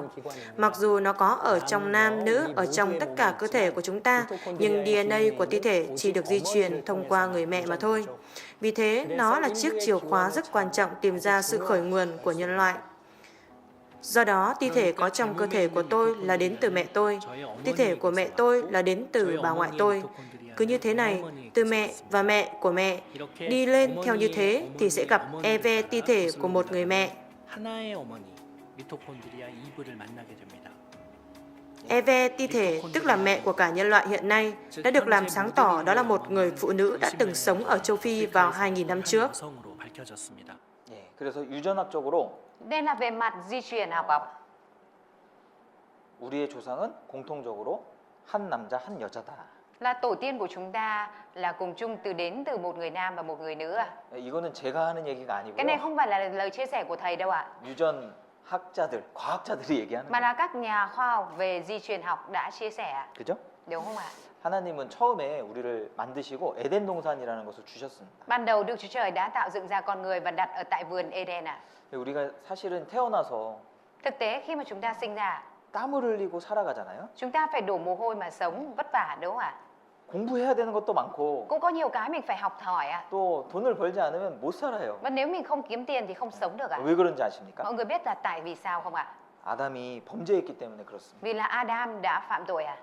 에덴 동산은요. Ở trong vườn Eden đó 먹을 수 있는 너무나 많은 과실이 있었고 đã có rất nhiều quả trái cây ăn và sống à? 아담은 완벽한 사람이었어요. Adam là một người hoàn hảo à? 아담은요 정말 똑똑한 사람이에요. Adam là một người rất thông minh à? 모든 짐승들의 이름을 누가 지었습니까? Tất cả tên của mọi loài động vật là do ai đã đặt à? 아담이 지었어요. Là do Adam đã đặt à? 야, 저도 이름을 좀 지어본 적이 있는데 Thầy cũng đã từng có lần đặt tên à? 이름 짓는 거 진짜 어렵더라고요. Cái việc mà đặt tên là điều rất khó à? 아들 이름, 딸 이름. Đặt tên con trai con gái 와 어렵습니다. là điều rất khó à? 한 번, 두 번 짓는 것도 이렇게 어려운데 Đặt một tên một hai lần thôi đã khó như thế này rồi à? 아담은요. Nhưng mà Adam thì sao ạ? 이 짐승을 보자마자 딱 이름이 딱 떠오르는 거예요. Khi mà vừa nhìn thấy động vật là nghĩ ngay ra tên à? 아, 너는 토끼구나. À, mày là con thỏ, 아, 너는 호랑이다. mày là con hổ. 이 머리가 너무 좋으니까 Thế vì đầu óc rất thông minh à? 막 떠오르는 거예요. Thế là mới nghĩ ra ngay à? 그래서 하나님이 처음 사람을 만드셨을 때를 보면은 Khi mà nhìn vào người đầu tiên nhân loại mà Đức Trời đã làm ra 모든 것이 거저 주어지는 세상이에요. là thế gian mà đã được ban cho một cách miễn phí à? 모든 것이 다 준비된 세상. Mọi thứ đã được chuẩn bị sẵn à? 공부할 필요도 없어요. Không cần phải học à? 돈을 벌 필요도 Cũng 없어요. không cần phải kiếm tiền à? 이해되십니까? Mọi người có hiểu không ạ? 그런데 아담과 하와가 Nhưng mà Adam và Eva 범죄함으로 말미암아 bởi vì phạm tội à? 하나님을 떠나게 됐습니다. Nên là đã rời xa Đức Chúa Trời à? 그리고 그때부터 죄가 들어오고 Từ khi đó mà tội lỗi đã đi vào à? 질병이 들어오고 Bệnh tật cũng đi vào à? 사망이 들어온 Và 거예요. sự chết cũng đi vào à? 그때부터 땀을 흘리지 않으면 살지 못하게 된 겁니다. Từ khi đó con người nếu không đổ mồ hôi thì không có thể có cái ăn à? 하나님은요 처음부터 우리를 고생시키려고 한 것이 아니에요. Từ ban đầu không phải Đức Trời cố tình làm ra chúng ta để chịu khổ như thế này à? 성경은 모든 좋은 것이 하늘로부터 내려온다고 했습니다. Ở trong sách Kinh Thánh đã nói rằng mọi điều tốt đẹp đều đến từ thiên thượng à? 부모가 있다는 거 좋은 거잖아요, 그렇죠? Có cha mẹ là điều tốt đúng không ạ? 부모가 우리에게 사랑도 줄 수 있고 Cha mẹ có thể cho chúng ta tình yêu thương à? 또 많은 것들을 채워주고 있습니다. Và có thể lấp đầy cho chúng ta nhiều thứ à? 그렇잖아요? Đúng không ạ? 하나님도 마찬가지예요. Đức Chúa Trời cũng vậy à? 사람들은 어떻게 하면 하나님을 안 믿을까? Nhưng mà người ta thì cứ nghĩ cố mọi cách để không tin vào Đức Chúa Trời 하나님이 없으면 좋겠다 이렇게 생각합니다. và mong rằng không có Đức Chúa Trời à? 그런데 하나님이 있다는 건 좋은 겁니다. Nhưng việc có Đức Chúa Trời là điều tốt à? 리차드 도킨스라고 하는 사람이 있었는데요. Có một người tên là Richard Dawkins à? 이 사람이 유명한 진화론자예요. Ông chính là một người theo thuyết tiến hóa nổi tiếng à? 세계적인 진화론자. Là một trong những nhà trào lưu về thuyết tiến hóa à? 하나님을 너무너무 싫어해요. Và ông rất ghét Đức Chúa Trời à? 그래서 영국의 런던의 시내버스에 Bởi vậy nên ông đã treo một cái câu khẩu hiệu ở trên xe buýt của London. 엄청난 돈을 들여서 이런 문구를 실었습니다. Ông đã trả rất nhiều tiền và treo câu này à? 광고를 한 겁니다. Ông đã quảng cáo à? 아마 하나님은 없을 것입니다. Có lẽ không có Chúa. 그러니 걱정을 그치고 Bây giờ hãy ngừng lo lắng 인생을 즐기십시오. và tận hưởng cuộc sống đi.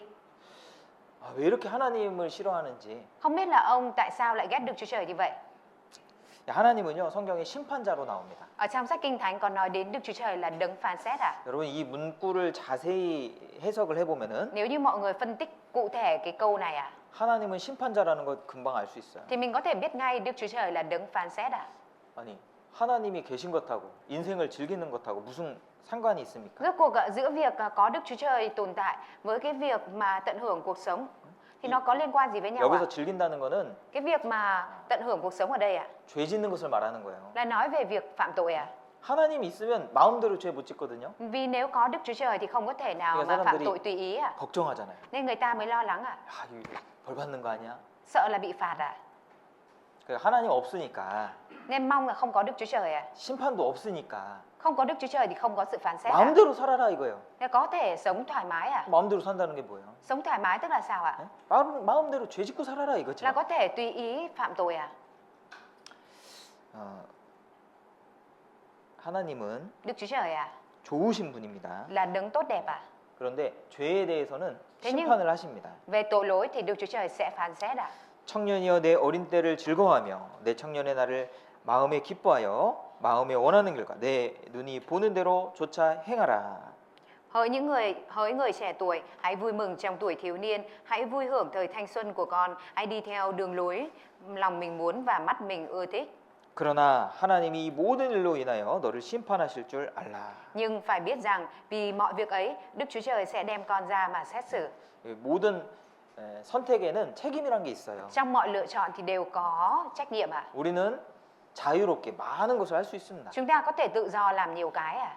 네, 마음대로 살 수 있습니다. Mình có thể sống một cách tự do à? 네, 그러나 모든 선택에는 책임이 있어요. Nhưng trong mọi lựa chọn thì đều có trách nhiệm à? 우리가 하나님을 믿는 것도 자유잖아요. Cái việc mà chúng ta tin vào Đức Chúa Trời hay không đó là tự do, sự tự 하나님을 do. 믿어도 되고 안 믿어도 되는 Mình 거예요. có thể tin và không tin cũng được à? 그런데 책임은 Nhưng mà trách nhiệm à? 네가 져야 된다 이런 Là 뜻이죠. mình phải tự chịu ạ. Câu này có 무서운 nghĩa là vậy ạ. 말입니다. Đây là câu đáng 그래서 sợ đấy ạ. 우리는 확인할 필요가 Bởi 있습니다. vậy nên chúng ta cần phải kiểm tra xem ạ. 정말 하나님이 계시는가? Thực sự là có Đức Chúa Trời tồn tại hay không ạ? 하나님이 계시는 것이 맞다면 Nếu như thực sự đúng là Đức Chúa Trời tồn tại ạ, 이 믿어야 돼요. thì mình phải tin ạ. 하나님 정말 계시다면은 Nếu như thực sự có Đức Chúa Trời tồn tại ạ, 믿고 싶어도 믿는 거고 안 믿고 싶어도 믿어야 돼요. 믿고 싶어도 믿어야 되고 안 믿고 싶어도 믿어야 돼요. nếu như Đức Chúa Trời thực sự tồn tại ạ, thì cho dù mình có muốn tin thì cũng phải tin, mà cho dù không muốn tin thì cũng phải tin ạ. 그죠? Đúng không ạ? 하나님이 계신 것이 아니라면 Nếu như không có Đức Chúa Trời tồn tại ạ, 그럼 믿고 싶어도 믿지 말아야죠. thì cho dù muốn tin mình cũng không được tin ạ. 있지도 않는 하나님을 왜 믿습니까? Không có Đức Chúa Trời thì tin làm gì ạ? 시간 낭비죠. Chỉ là lãng phí thời gian Đúng. thôi ạ. Đúng không ạ? 그래서 우리가 성경을 Bởi vậy 배우고 nên là 있는 겁니다. chúng ta mới đang học sách Kinh Thánh này xem ạ. 5분만 쉬고 Chúng ta sẽ cùng nghỉ 5 phút 이어서 ạ. Và 말씀드리겠습니다. sau đó là sẽ chia sẻ tiếp ạ. 창세기 6장을 한번 보겠습니다. Chúng ta sẽ cùng mở sách Sáng Thế Ký đoạn 6 ạ. Sáng Thế Ký đoạn 6 ạ. 창세기 6장 Sáng Thế Ký đoạn 6 ạ. 13절입니다. Câu 13.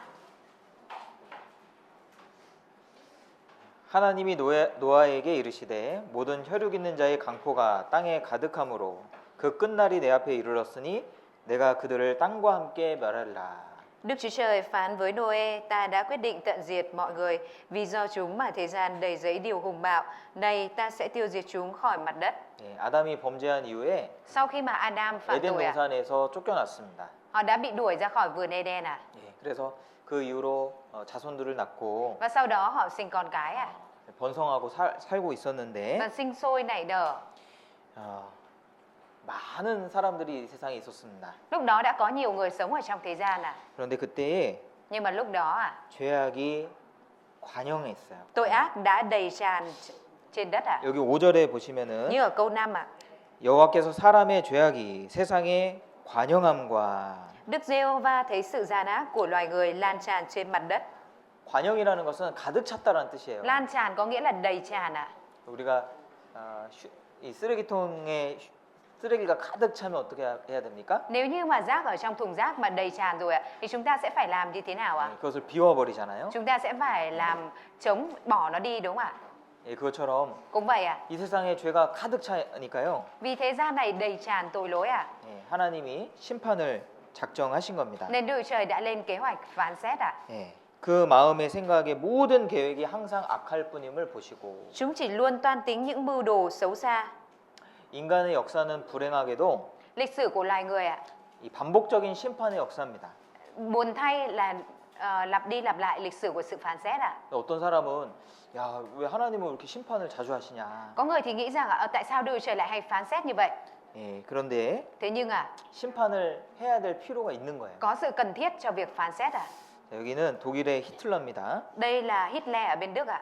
유대인을 600만 명 죽였습니다. Ông đã giết 6 triệu người Do Thái ạ. 예, 캄보디아의 폴포트도 Hay là Pol Pot ở Campuchia ạ, 그 캄보디아 사람 200만 명을 죽였습니다. đã giết 2 triệu người Campuchia ạ. 예, 김일성 Hay là Kim Il Sung ạ, 전쟁을 일으키고 người đã gây ra chiến tranh ạ. 예, 예, 이런 사람들은요 Những người như thế này ạ, 오래 사는 게 좋을까요? 빨리 죽는 게 좋을까요? sống lâu thì tốt hơn hay là nhanh chết, chết sớm thì tốt hơn ạ? 오래 살면 살수록 Họ càng sống lâu bao nhiêu ạ, 더 많은 사람을 죽일 겁니다. thì họ sẽ càng giết nhiều người hơn ạ. 그렇지 않겠어요? Chẳng phải như vậy 그리고 hay sao ạ? 본인한테도 좋아요. 빨리 죽는 게. Và cái việc mà chết sớm ạ thì cũng tốt cho bản thân họ ạ. 왜냐면 죽음이 끝이 아니고 Bởi vì chết không phải là hết 예, ạ, 심판이 있기 때문에 mà có sự phán xét ạ. 예, 죄를 더 많이 지으면 지을수록 Nếu như họ càng phạm tội bao nhiêu ạ 문제가 생기는 겁니다. thì sẽ phát sinh vấn đề ạ. 그래서 여기 5절에 말씀하신 것처럼 Giống như câu 5 ở đây ạ. 사람의 모든 생각에 모든 계획이 항상 악할 뿐임을 보시고 Ở đây có nói rằng chúng chỉ luôn toan tính những mưu đồ xấu xa ạ. 하나님이 더 이상 기다릴 수가 없는 거예요. Đức Chúa Trời không thể chờ đợi thêm ạ. 왜냐면 더 시간을 주면 줄수록 더 나쁜 짓을 많이 해요. Bởi vì càng cho thêm thời gian thì họ càng làm chuyện xấu ạ. 그래서 세상을 끝내기로 작정하신 Vì 겁니다. thế nên Đức Chúa Trời đã quyết định tận diệt thế gian ạ. 8절에 Câu 8 ạ. 그러나 노아는 여호와께 은혜를 입었더라. Nhưng Noe được ơn trước mặt Đức Giê-hô-va. 예, 그래서 하나님은요 노아라는 사람에게 노아가 홀로 의롭게 살아가는 거예요.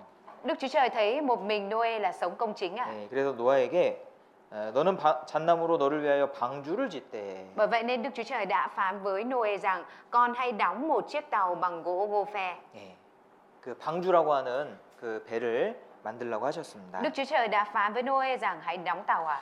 15절에 그 방주의 제도는 이러하니 장이 300규빗, 광이 50규빗, 고가 30규빗이며.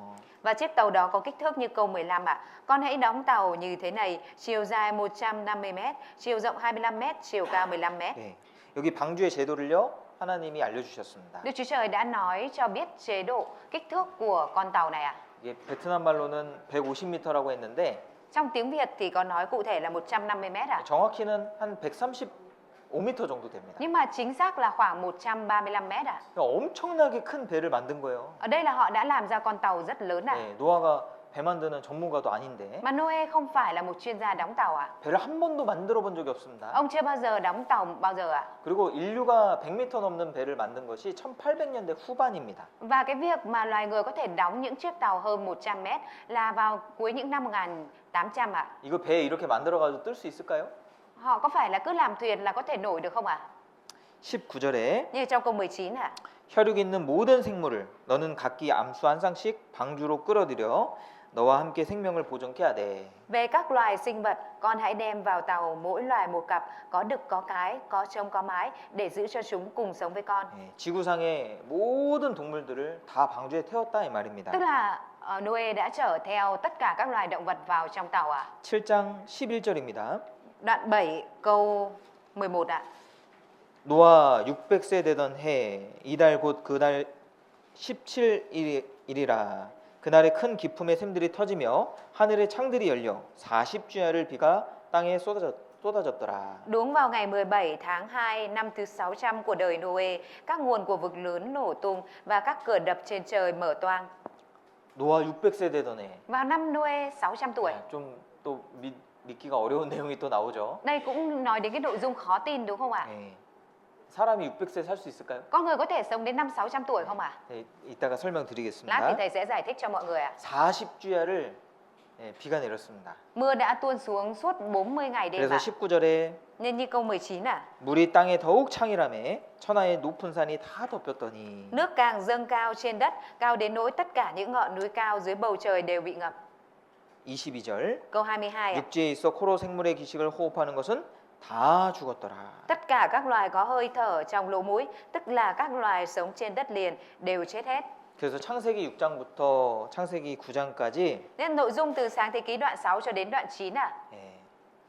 물심판에 관련된 내용이 기록돼 있습니다. là nội dung ghi chép về sự phán xét về nước à? 예. 과연 이게 사실일까? Liệu rằng đây có phải là sự thật hay không ạ? 이 성경에 따르면 전 세계가 물에 덮인 그런 사건인데요. Theo như sách Kinh Thánh ạ, thì đã có một sự kiện là nước đã bao phủ toàn bộ trái đất ạ. 이게 사실일까? Liệu rằng đây có phải là sự thật hay không ạ? 지금 우기인데 Bây giờ thì đang là mùa mưa ạ. 아마 호해안은 또 잠길 거예요. Và có lẽ rằng Hội An thì lại sẽ bị chìm trong nước tiếp ạ. 그 후에는 Ở Huế ạ, 항상 잠기더라고요. luôn luôn bị ngập đúng không ạ? 제가 어떤 분을 다낭에 가서 만나기로 했는데 Có một lần thì thầy đã đến Đà Nẵng và gặp một người ạ. 못 나온다는 거예요. Người đấy không đến gặp thầy được ạ. 잠겼대요, 자. Người đấy bảo là bị ngập hết rồi ạ. 그리고 사진을 보내주는데 Rồi sau đó là chụp hình gửi cho thầy ạ. 진짜 다 잠겼어요. Thực sự là ngập hết luôn ạ. 못 나가요. Không ra nổi ạ. 아, 그래서 진짜 잠기는구나. Nên là mới biết là thực sự nó có bị ngập như thế này ạ. 이게요.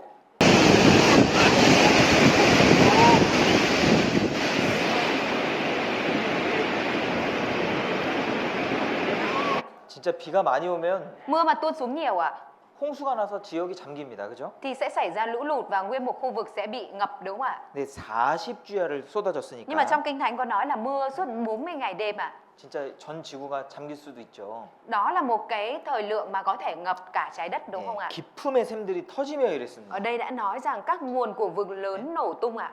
이 땅 속에요. Ở dưới đất ạ, 물이 엄청나게 많습니다. thì có rất nhiều mạch nước ngầm ạ. 지구 밑에 보면은 Ở dưới nền trái đất ạ, 물층이 있습니다. 물층. thì có lớp nước ạ. 그래서 학자들은 Các nhà học giả 바닷물의 3배 정도가 되는 많은 양의 물이 지구 지하에 있다라고, 지하 물층이 있다라고 그렇게 말을 하고 있고요. Các nhà học giả thì đang nói rằng lớp nước ở dưới nền đất ạ thì có lượng nước nhiều gấp 3 số lần nước biển ở trên trái đất ạ. 이때 이 깊음의 샘들이 터진 겁니다. Và trong cái thời điểm trận lũ lụt này ạ thì các nguồn nước, mạch nước này đã nổ tung ạ 그러면서 막 땅이 막 다 들려 올라오고 và đất bị trồi lên ạ.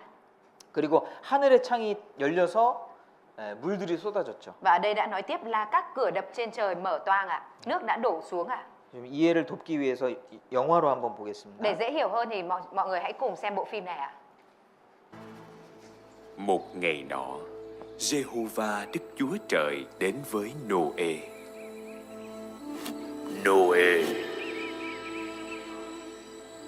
Nô-ê, Đức Chúa Trời của tôi. Kỳ cuối cùng của mọi xác thịt đã đưa đến trước mặt ta. Tất cả là vì loài người mà trái đất đầy rẫy đều hung ác. Vì vậy ta sẽ diệt trừ con người và cả trái đất.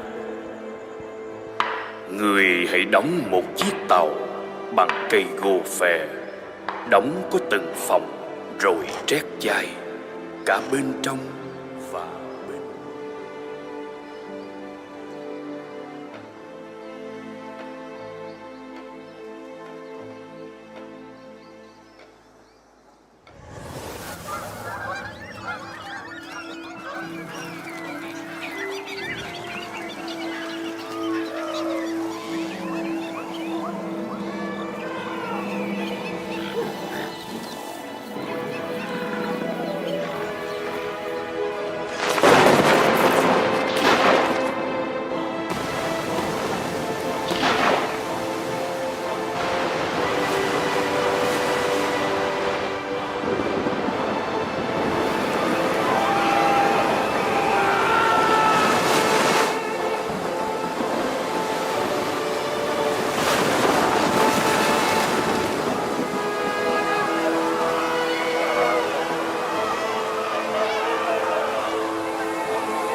Sau trận hồng thủy, tất cả mọi sinh vật thở bằng mũi trên mặt đất này đều đã chết.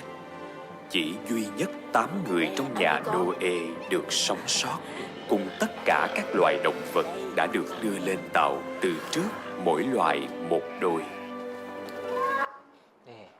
이 엄청난 사건이 사실일까? Vậy thì cái sự kiện lớn như thế này có phải là sự thật hay không ạ?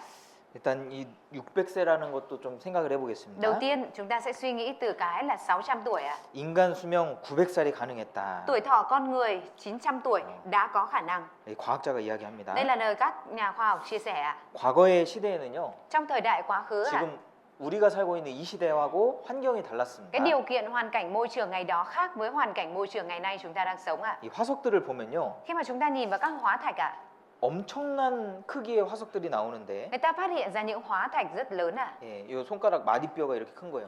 Cái hóa thạch xương người, ngón tay người ngày xưa lớn như thế này đấy ạ. 그죠?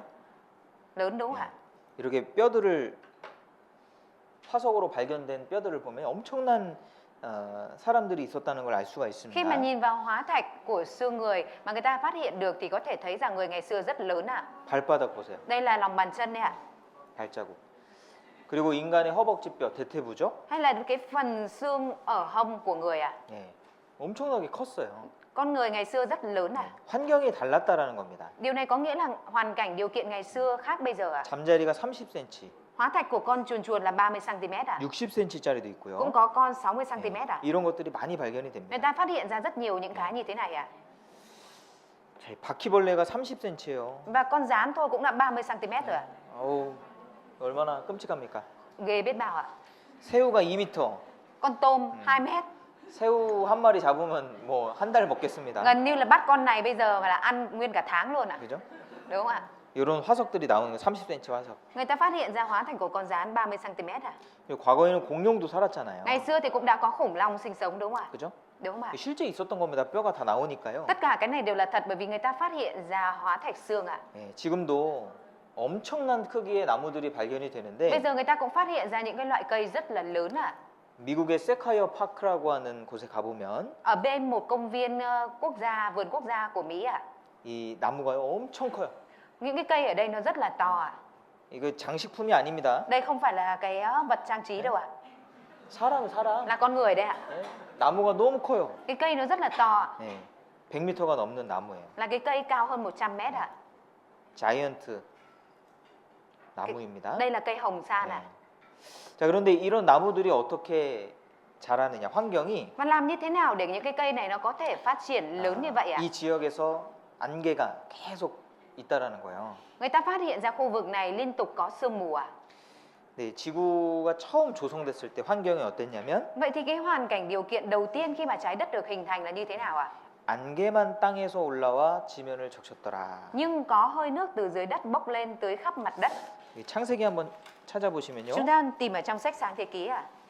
창세기 2장 6절에 Đoạn 2 câu 6 ạ. 예, 안개만 땅에 올라와서 지면을 적셨다고 그랬죠. Ở trong này đã nói rằng lúc đó là chỉ có hơi nước tưới bốc lên và tưới khắp mặt đất đúng không ạ? 이때는 비가 안 내렸습니다. Thời điểm này là chưa có mưa ạ. 비가 없었습니다. Lúc đấy chưa có mưa ạ. 그러니까 비가 없는 시대에 노아가 비가 내린다고 경고를 했으니까 Bởi vì Noe đã cảnh cáo người ta ở trong một cái thời đại là chưa có mưa là sẽ có mưa. 그러니까 사람들이 더 믿기가 어려웠겠죠. Nên là người ta lại càng khó tin hơn đúng không ạ? 창세기 1장 보시죠. Chúng ta nhìn vào Sáng Thế Ký đoạn 1 ạ. 창세기 1장 Đoạn 1 6절입니다. câu 6 ạ. 7절 보시죠. Câu 7 ạ. 하나님이 궁창을 만드사 궁창 아래의 물과 궁창 위의 물로 나뉘게 하심에 그대로 되리라. Đức Chúa Trời làm nên vòm trời và phân cách nước ở dưới vòm với nước ở trên vòm thì có như vậy. 예, 처음에 하나님이 지구를 만들 때는요 물충을 만드셨어요. Đầu tiên khi tạo ra trái đất ạ thì Đức Chúa Trời đã tạo ra vòm nước bao quanh trái đất ạ. 궁창 아래 물은 바다를 말하는 것이고 Vòm nước ở bên dưới, vòm trời đó là chỉ về biển ạ. 이 궁창은 하늘입니다. 8절에 보시면 예, 그래서 하늘 위에도 물충이 있었습니다. Và ở trên trời thì cũng có vòm nước nữa ạ. 자, 이 물충이 있으면 어떻게 되냐? Khi mà có lớp nước bao bọc quanh trái đất như thế này thì nó sẽ như thế nào ạ? 태양으로부터 오는 이 열이 이 물충을 데피고 Nó sẽ giúp cho chúng ta khi mà mặt trời thiêu nóng ạ thì cái lớp nước này nó sẽ được nóng đồng đều ạ. 그래서 지구의 어느 곳이든 온도가 동일해요. Và nhờ vậy mà nhiệt độ ở trên trái đất dù ở bất cứ chỗ nào cũng đều đồng nhất ạ. 예, 겨울에 Vào mùa đông ạ 비닐하우스입니다. thì người ta sử dụng những cái nhà kính ạ. 비닐하우스에서 따뜻해요. 들어가 보면. Ở trong nhà kính thì ấm ạ. 이게 물층이 있으면 비닐하우스 역할을 하는 겁니다. Nếu như mà có vòm nước ạ thì nó đóng vai trò giống như là nhà kính ạ. 그래서 온도가 동일해요. Nhiệt độ ở trên trái đất đồng nhất à? 그러면 기압차가 없어요. Nếu vậy thì sẽ không có cái sự cách biệt về khí áp à? 그러면 바람이 없어요. Nếu vậy thì sẽ không có gió à? 창세기 8장 보세요. Chúng ta mở Sáng Thế Ký đoạn 8 xem ạ. 창세기 8장 Sáng Thế Ký đoạn 8 ạ. 1절입니다. Câu 1 ạ. 하나님이 노아와 그와 함께 방주에 있는 모든 들짐승과 육축을 건념하사 바람으로 땅 위에 불게 하심에 물이 감하였고. Đức Chúa Trời nhớ đến Noe cùng các loài thú rừng và gia súc ở trong tàu với ông, nên Ngài khiến một trận gió thổi ngang qua mặt đất và nước rút xuống. 바람이 여기서 처음 나옵니다. Ở trong này là lần đầu tiên gió xuất hiện ạ. 만약에 이 전에 바람이라는 게 나왔으면요, Nếu như mà trước đó xuất hiện gió ạ, 이 성경이 틀린 책이 되는 거예요. thì sách Kinh Thánh sẽ thành sách sai ạ. 왜냐하면 이 노아 홍수 때 물충이 다 쏟아져 내렸거든요. Bởi vì trong trận đại hồng thủy Noe ạ, thì cái lớp nước ở trên vòm trời đã đổ toàn bộ xuống trái đất ạ. 그러면서 그때부터 뭐가 차이가 나요? Và từ khi đó mới hình thành cái sự chênh lệch gì ạ? 온도가 차이가 Mới 난다니까요. hình thành sự chênh lệch nhiệt độ ạ. 이때부터 극지방이 생기는 Và 거예요. từ lúc này mới bắt đầu hình thành các vùng cực ạ.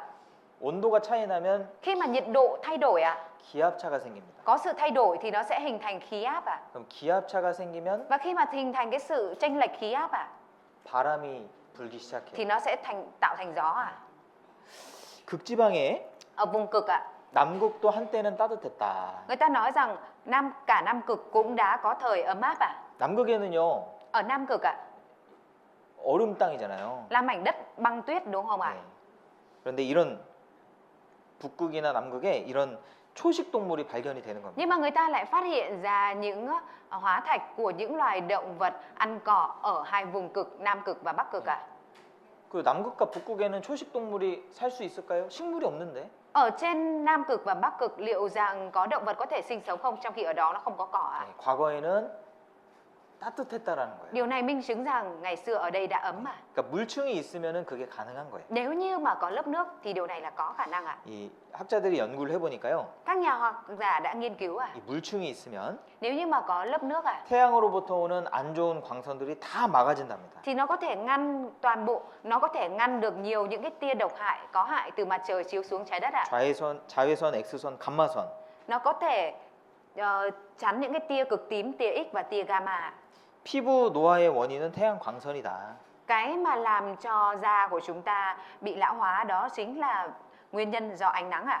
네, 이 아저씨는요, 운전기사예요. Chú này là chạy xe ạ, 네, lái xe. 여기에 창문이 이쪽에 창문이 있습니다. Cửa sổ của xe là nằm ở phía bên này ạ. 아침부터 저녁까지 운전을 하니까 Vì chú chạy xe từ sáng đến tối ạ. 계속 햇빛을 맞는 거야. Nên là liên tục bị tiếp xúc với ánh nắng mặt trời ạ. 수십 년 동안. Trong vòng mấy chục năm ạ. 그러니까 이게 확 차이가 나잖아요. Nên là có cái sự thay đổi rất nhiều đúng không ạ? 그죠? Đúng không ạ? 선크림을 발라야 됩니다. Nên mình phải bôi kem chống nắng đấy ạ. 노화를 막기 위해서. Để ngăn ngừa lão hóa ạ. 노화의 주범은 Thủ phạm chính của lão hóa là gì ạ? 태양이에요, 태양. Là mặt trời ạ. 그러니까 만약에 물층이 있었다면은 Nếu như mà có lớp nước ạ, 이 사람이 빨리 늙지 않고 loài người sẽ không nhanh chóng bị già đi ạ. 훨씬 더 건강하게 성장할 수 있다는 Mà 거죠. có thể trưởng thành một cách khỏe mạnh và trẻ lâu hơn ạ. 그러니까 이 과거의 그런 지구 환경이 달랐기 때문에 Vì cái điều kiện ở trong hoàn cảnh môi trường ở trong quá khứ khác ạ bây giờ ạ. 네, 인간의 수명이 900살이 가능한 겁니다. Nên là tuổi thọ của con người có thể lên đến 900 tuổi ạ. 그리고 엄청난 이 대홍수의 증거들이 있는데요. Và có rất nhiều những chứng cứ về trận đại hồng thủy này ạ. 퇴적층입니다. Đó chính là lớp đá trầm tích ạ. 자, 물이 이렇게 지구를 덮고 있었을 거예요. Có lẽ là khi mà nước bao quanh trái đất thì nó sẽ như thế này ạ. 성경에 보면 1년 동안 물이 덮고 있었습니다. Trong Kinh Thánh có nói rõ là nước đã bao quanh trái đất trong 1 năm ạ.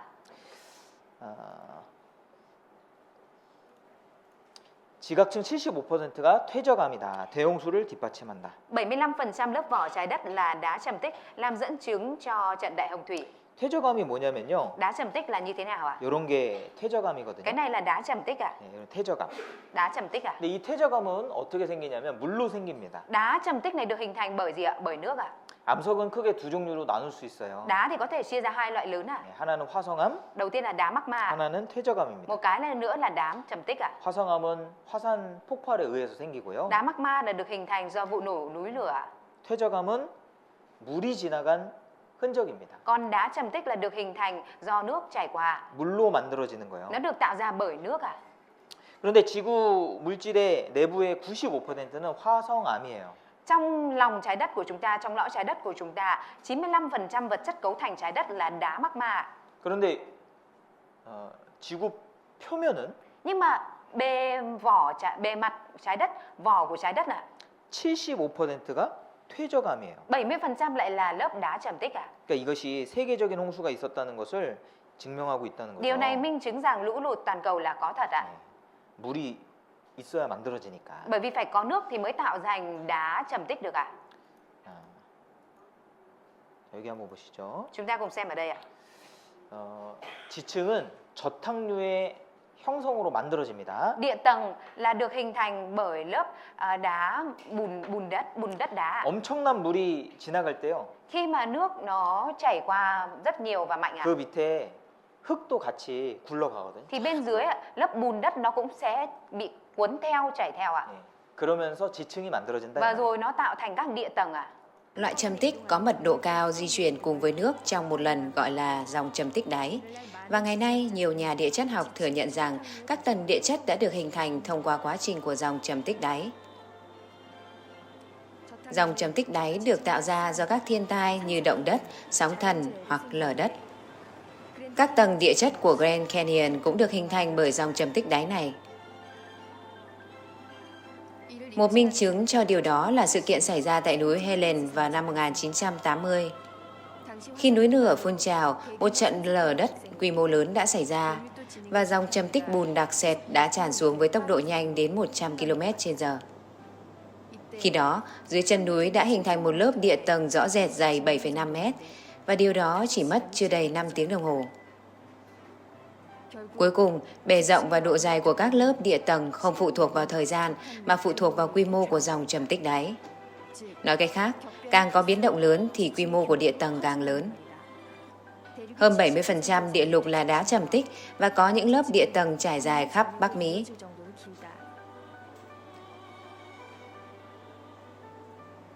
Vậy những tầng địa tầng trải dài trên toàn trái đất này có ý nghĩa gì? Chúng đang nói đến việc nước đã bao phủ toàn thế giới. Chính là trận đại hồng thủy trong sách Sang Thế Ký. 어느 지역에 가더라도 가장 많은 것이 퇴적층이에요. Cho dù đến khu vực nào đi nữa thì cái lớp đá nhiều nhất vẫn là đá trầm tích ạ. 지구의 대부분을 퇴적층이 덮고 있습니다. Đại đa số trái đất của chúng ta được bao bọc bởi đá trầm tích ạ. 그 말은 지구에 물이 덮고 있었다라는 거예요. Câu đó có nghĩa là trái đất của chúng ta đã bị bao phủ bởi nước ạ.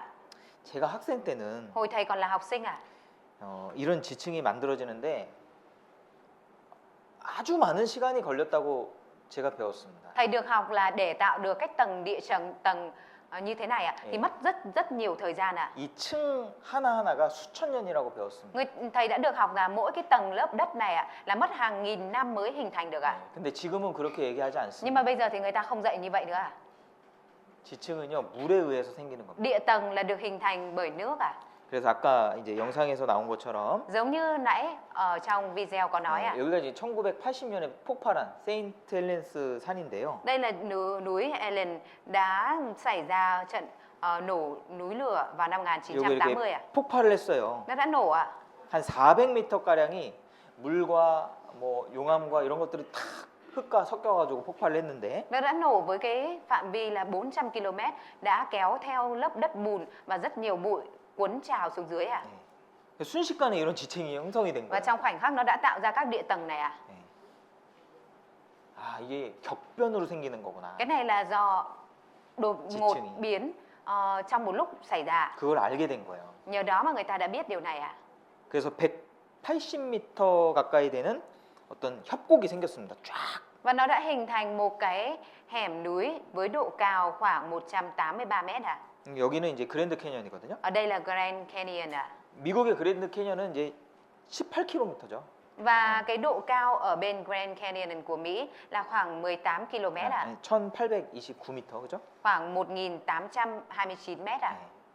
그래서 이거는 훨씬 더 큰 격변으로 이것이 만들어졌다는 걸 볼 수가 있습니다. Và điều này cho chúng ta thấy biết được rằng cái này nó đã được hình thành bởi một cái sự biến động và ngập nước nhiều hơn thế kia rất nhiều ạ. 그리고 또 하나의 증거가 화석이거든요. Và còn một minh chứng nữa cho trận đại hồng thủy Noe là hóa thạch ạ. 각가지 화석이 대홍수를 입증한다. Đột ngột hóa thạch chứng minh trận đại hồng thủy.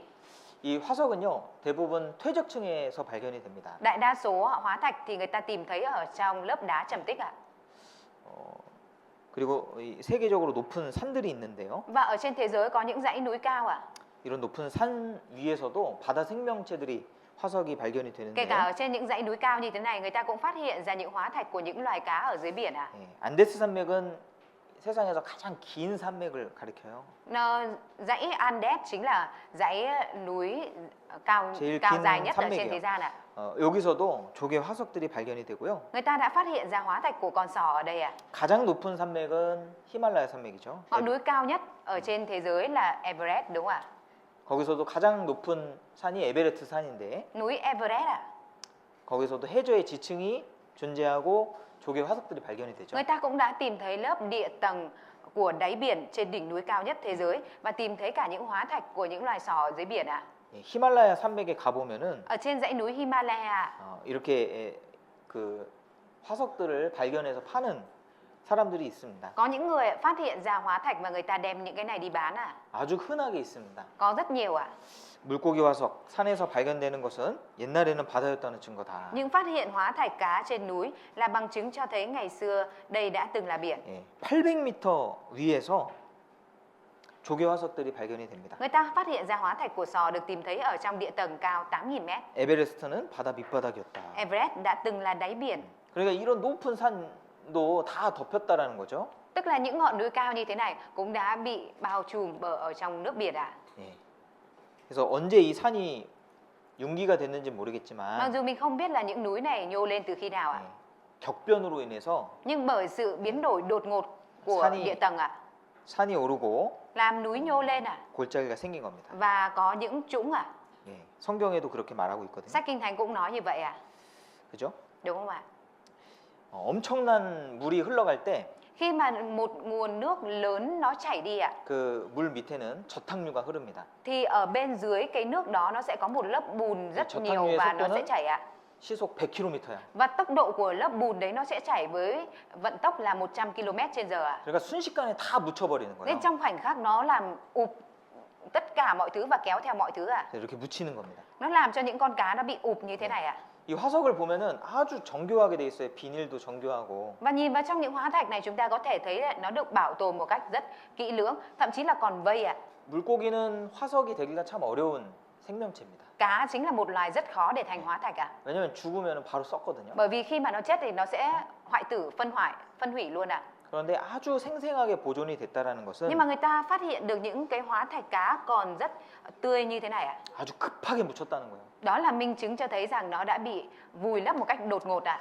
그리고 전 세계에 소금 호수가 발견이 됩니다. Và người ta phát hiện ra những hồ muối ở trên toàn thế giới ạ. 이게 빨간색 표시한 것이 소금 호수가 있는 những 장소인데요. những cái chấm đỏ ở đây là những cái nơi mà có hồ muối ạ. 예, 소금 호수. Hồ muối ạ. 예, 안데스 산맥 근처에 있는 소금 호수입니다. Là hồ muối ở gần dãy núi Andes ạ. 이것도 소금 호수입니다. Đây cũng là hồ muối ạ. 이게 소금 호수는 저절로 생길 수가 Hồ 없어요. muối không thể nào mà tự nhiên mà hình thành ạ. 그 노아 홍수 때 바닷물이 내륙에 갇혀서 이런 호수가 만들어지는 겁니다. Đó là số nước biển mà đã ngập ở trong trái đất trong trận đại hồng thủy Noe, khi nó rút xuống ạ thì nó còn đọng lại ở trong lục địa đây ạ. 네, 소금 호수입니다. Hồ muối đây ạ. 여기가 어딘지 아세요? Mọi người có biết đây là đâu không ạ? 볼리비아에 가보면은 Nếu như mọi người đến Bolivia, 엄청나게 큰 소금 사막이 있습니다. ở đó có một sa mạc muối rất rộng lớn ạ. 네, 여기에 이제 비가 오면요, 완전히 거울처럼 바뀌어요. Và khi 거울처럼. mà mưa tuôn xuống ở đây ạ thì hoàn toàn khu vực này giống như một lớp gương lớn khổng lồ ạ. 여기를 이제 소금 호수라고도 부르는데, Và người ta còn gọi đây là hồ muối ạ. 네, 이 소금 호수들이 굉장히 많이 있습니다. Và có rất nhiều những hồ muối như thế này ở trên khắp lục địa. 그리고 땅 속에는 이 석탄이 나오는데요. Và người ta cũng phát hiện ra những cái như là than ở trong lòng đất ạ. 네, 이런 거 만들잖아요. Người ta sử dụng than để làm ra những cái này đúng không ạ? 써보셨습니까 이런 거? Mọi người đã bao giờ sử dụng than tổ ong chưa ạ?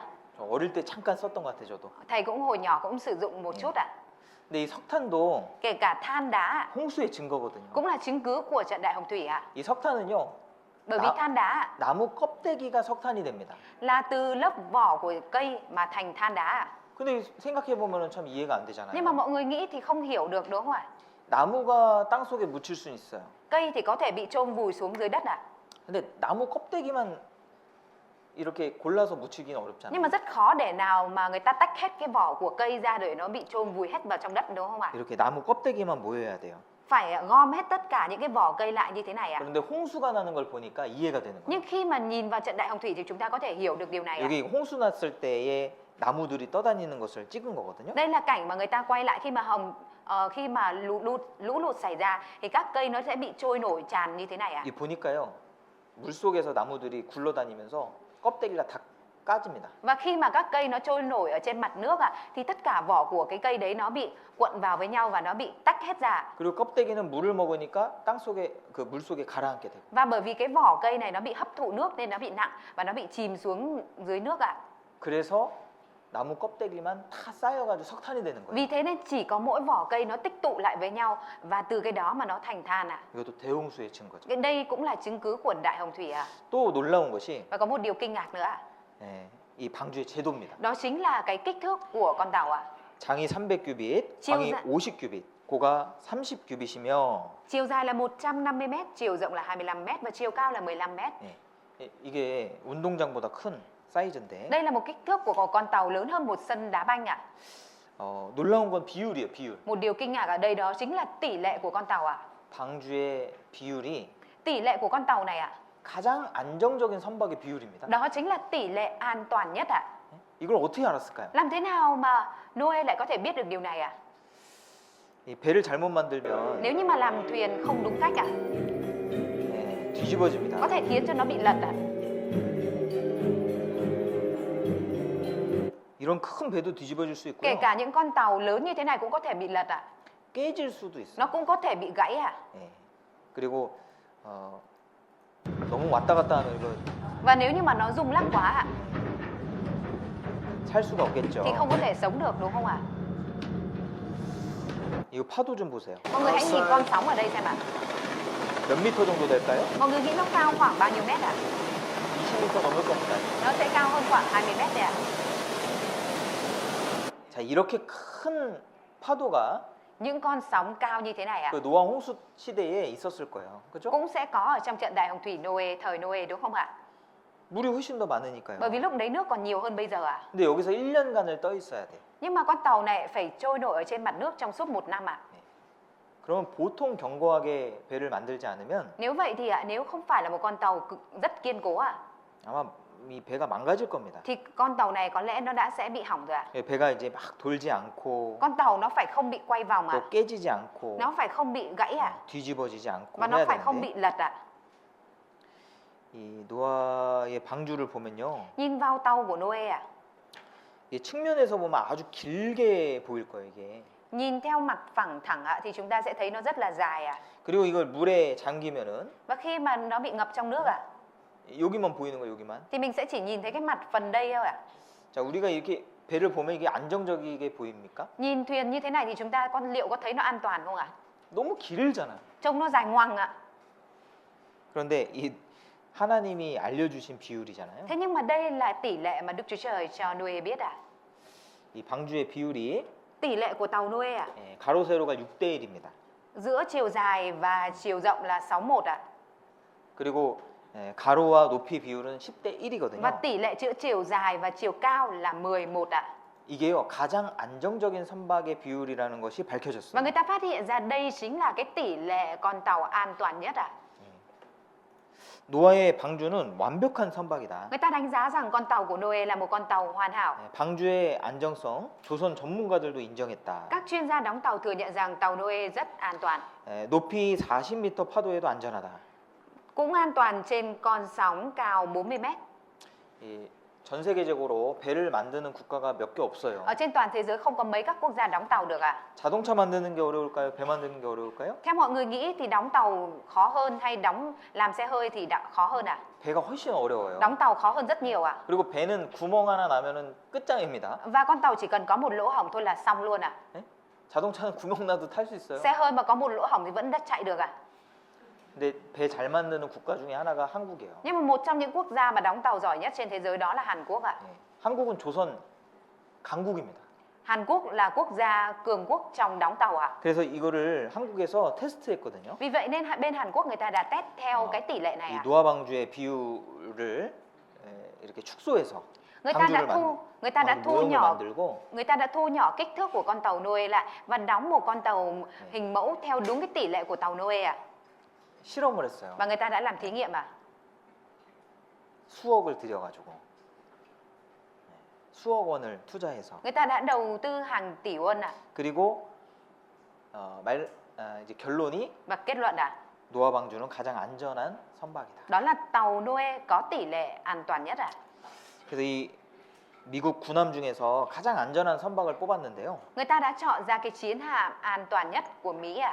USS 오레곤이라고 하는 배입니다. Đây chính là cái chiến hạm USS Oregon ạ. 근데 이 방주 설계 비율로 그대로 만들었다고 그래요. Nhưng mà người ta nói rằng người ta đã đóng cái chiến hạm này theo đúng cái tỷ lệ của con tàu Noe ạ.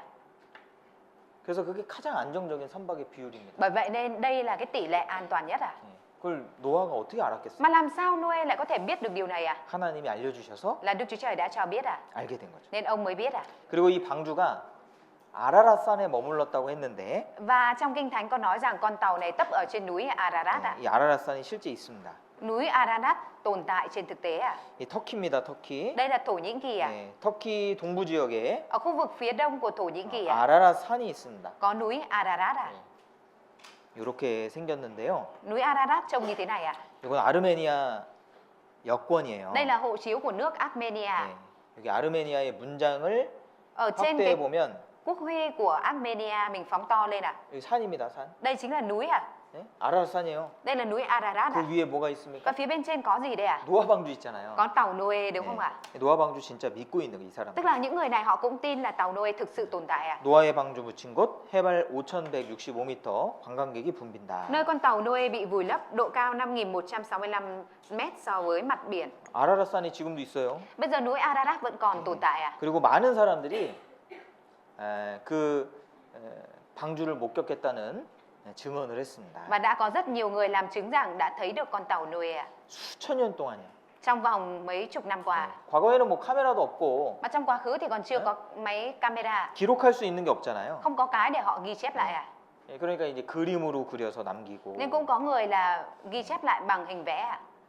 방주를 목격한 사람들이에요. Đây đều là những ghi chép của những người đã thấy con tàu ạ. 방주를 찾았다고 하는 그런 책들도 있고요. Cũng có những cuốn sách ghi chép về việc họ đã tìm thấy tàu Noe ạ. 이거는 러시아에서 군대를 보내서 직접 찍은 사진입니다. Đây chính là hình ảnh mà quân đội Nga trực tiếp chụp lại. 그리고 이것은 미국에서 위성 사진으로 찍은 Và 사진이고요. đây chính là hình ảnh do vệ tinh của Mỹ đã chụp lại ạ. 예.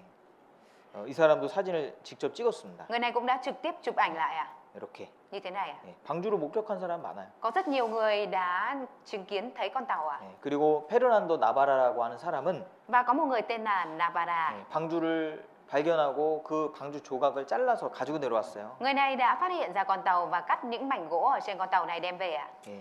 그래서 이것을 미국의 연구소에 보내서 Và người này đã gửi những mảnh gỗ này sang viện nghiên cứu của Mỹ ạ. 예.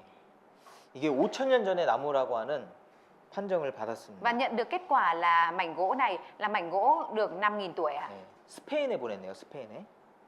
스페인 연구소에 Người này 보냈네요. gửi qua viện nghiên cứu ở Tây Ban Nha. 그리고 가장 최근에는 2010년도에 Và gần đây nhất là vào năm 2010 ạ. 홍콩 탐험대가 Ở đoàn thám hiểm Hồng Kông 이 방주를 발견했습니다. đã phát hiện ra con tàu Noe ạ. 예. 그래서 이렇게 기자회견하고 있는 장면이고요. Nên là đây là cảnh mà họ mở họp báo ạ. 예. 이렇게 공간이 생겼다. Ở bên trong miêu tả về con tàu có hình thù như thế này ạ. 방주 안에 촬영을 해서 오고 Họ cũng đã vào trong tàu và quay phim ạ. 예, 거기서 여러 가지 물건들을 또 가져왔습니다. Họ cũng đã mang nhiều đồ vật ở trong này về ạ. 그래서 홍콩에 가보면은 Ở bên Hồng Kông ạ, 이렇게 큰 방주를 만들어 놓고 여기다 전시를 해놓고 있습니다. họ đã làm ra mô hình của con tàu lớn như thế này và đang trưng bày ở đó ạ. 예. 그리고 중국 뉴스에도 이 내용이 방영이 됐고요. Và thậm chí là ở trên thời sự của Mỹ, của Trung Quốc cũng đã đề cập đến điều này ạ. 터키 아라рат산 위에서 광주가 발견됐다는 내용이죠. Đây là nội dung nói về việc họ đã phát hiện ra con tàu ở trên núi Ararat ở Thổ Nhĩ Kỳ. 그리고 베트남 뉴스에도 이게 Kể 나왔는데 cả trong thời sự Việt Nam cũng đề cập đến ạ. 한번 들어보세요. Theo Bách Khoa Toàn Thư Mở, những nhà truyền giáo từ cổ chí kim đều kể lại rằng họ đã rất kinh ngạc khi khám phá ra nhiều dân tộc từ rất lâu đã truyền từ đời này sang đời khác truyền thuyết về một trận lũ lụt khủng khiếp trên quy mô toàn cầu. Có rất nhiều điểm cực kỳ giống với những gì được ghi chép trong Kinh Thánh. Ước tính có gần 600 câu chuyện kể về trận đại hồng thủy này. Ngày nay, người ta nghe những câu chuyện về đại hồng thủy, con tàu Noah như là nghe một câu chuyện cổ tích thú vị mà không nghĩ rằng nó tồn tại, cho đến khi con tàu Noah được tìm thấy tại một đỉnh núi của Thổ Nhĩ Kỳ. Diễn biến của sự kiện chấn động này ra sao? Mời quý khán giả cùng theo dõi. 네, 발견이 됐다고 Người này 이야기하잖아요. cũng chia sẻ rằng người ta đã phát hiện ra tàu Noe đúng không ạ? 이전 세계적으로 홍수 설화가 많이 있습니다. Ở trên toàn thế giới ạ, có rất nhiều những câu chuyện nói về trận đại hồng thủy ạ. 600개 정도 있다고 하는데요. Thấy bảo là có khoảng 600 cái à? 600 Kể cả- câu chuyện ạ. 베트남에도 Kể cả ở Việt Nam ạ, 홍수 설화가 있더라고요. cũng có những câu chuyện truyền thuyết về lũ lụt ạ. 묘족, Dân tộc 네. Miếu Trúc. 베트남 북쪽의 몽족인가요? 몽족? Dân tộc Hơ Mông hay sao ạ? 몽족, 네, 묘족, 명족 이렇게 부르는데 거기 좀 hình như 홍수 dân tộc 설화가 Mông ạ. 있어요. Ở trong dân tộc đó thì có câu chuyện nói về trận đại hồng thủy ạ. 자, 이제 한 가지만 더 말씀드릴게요. Thầy sẽ chia sẻ một cái nữa. 그리고 이 전 세계를 뒤덮었던 물이 어디로 갔을까요? Và số nước mà đã bao bọc toàn bộ trái đất đó đã đi về đâu ạ? 창세기 8장에 보면은 Ở trong Sáng thế ký đoạn 8 ạ. 바람으로 땅 위에 불게 하심에 물이 감하였다고 했습니다. Ở trong này có nói rằng Ngài khiến một trận gió thổi ngang qua mặt đất và nước rút xuống ạ. 네, 시편 33편을 한번 Chúng 보시죠. ta cùng mở sách Thi Thiên đoạn 33 ạ. 시편 33편 Thi Thiên đoạn 33 7절입니다. câu 7 ạ.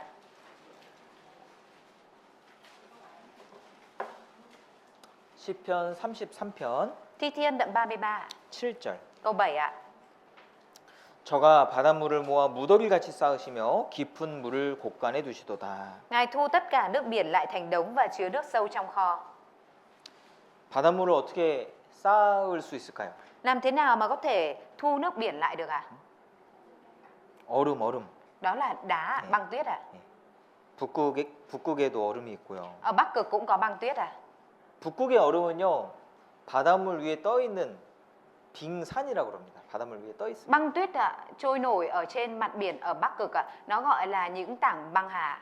남극은요. Còn ở Nam Cực ạ, 땅 위에 있는 얼음입니다. nó là lớp băng tuyết ở trên nền đất ạ. 빙하라고 합니다. Nó gọi là băng hà. 북극의 얼음은 녹아도 해수면에 올라가는데 큰 차이가 없어요. Kể cả băng tuyết ở Nam Cực, 북극.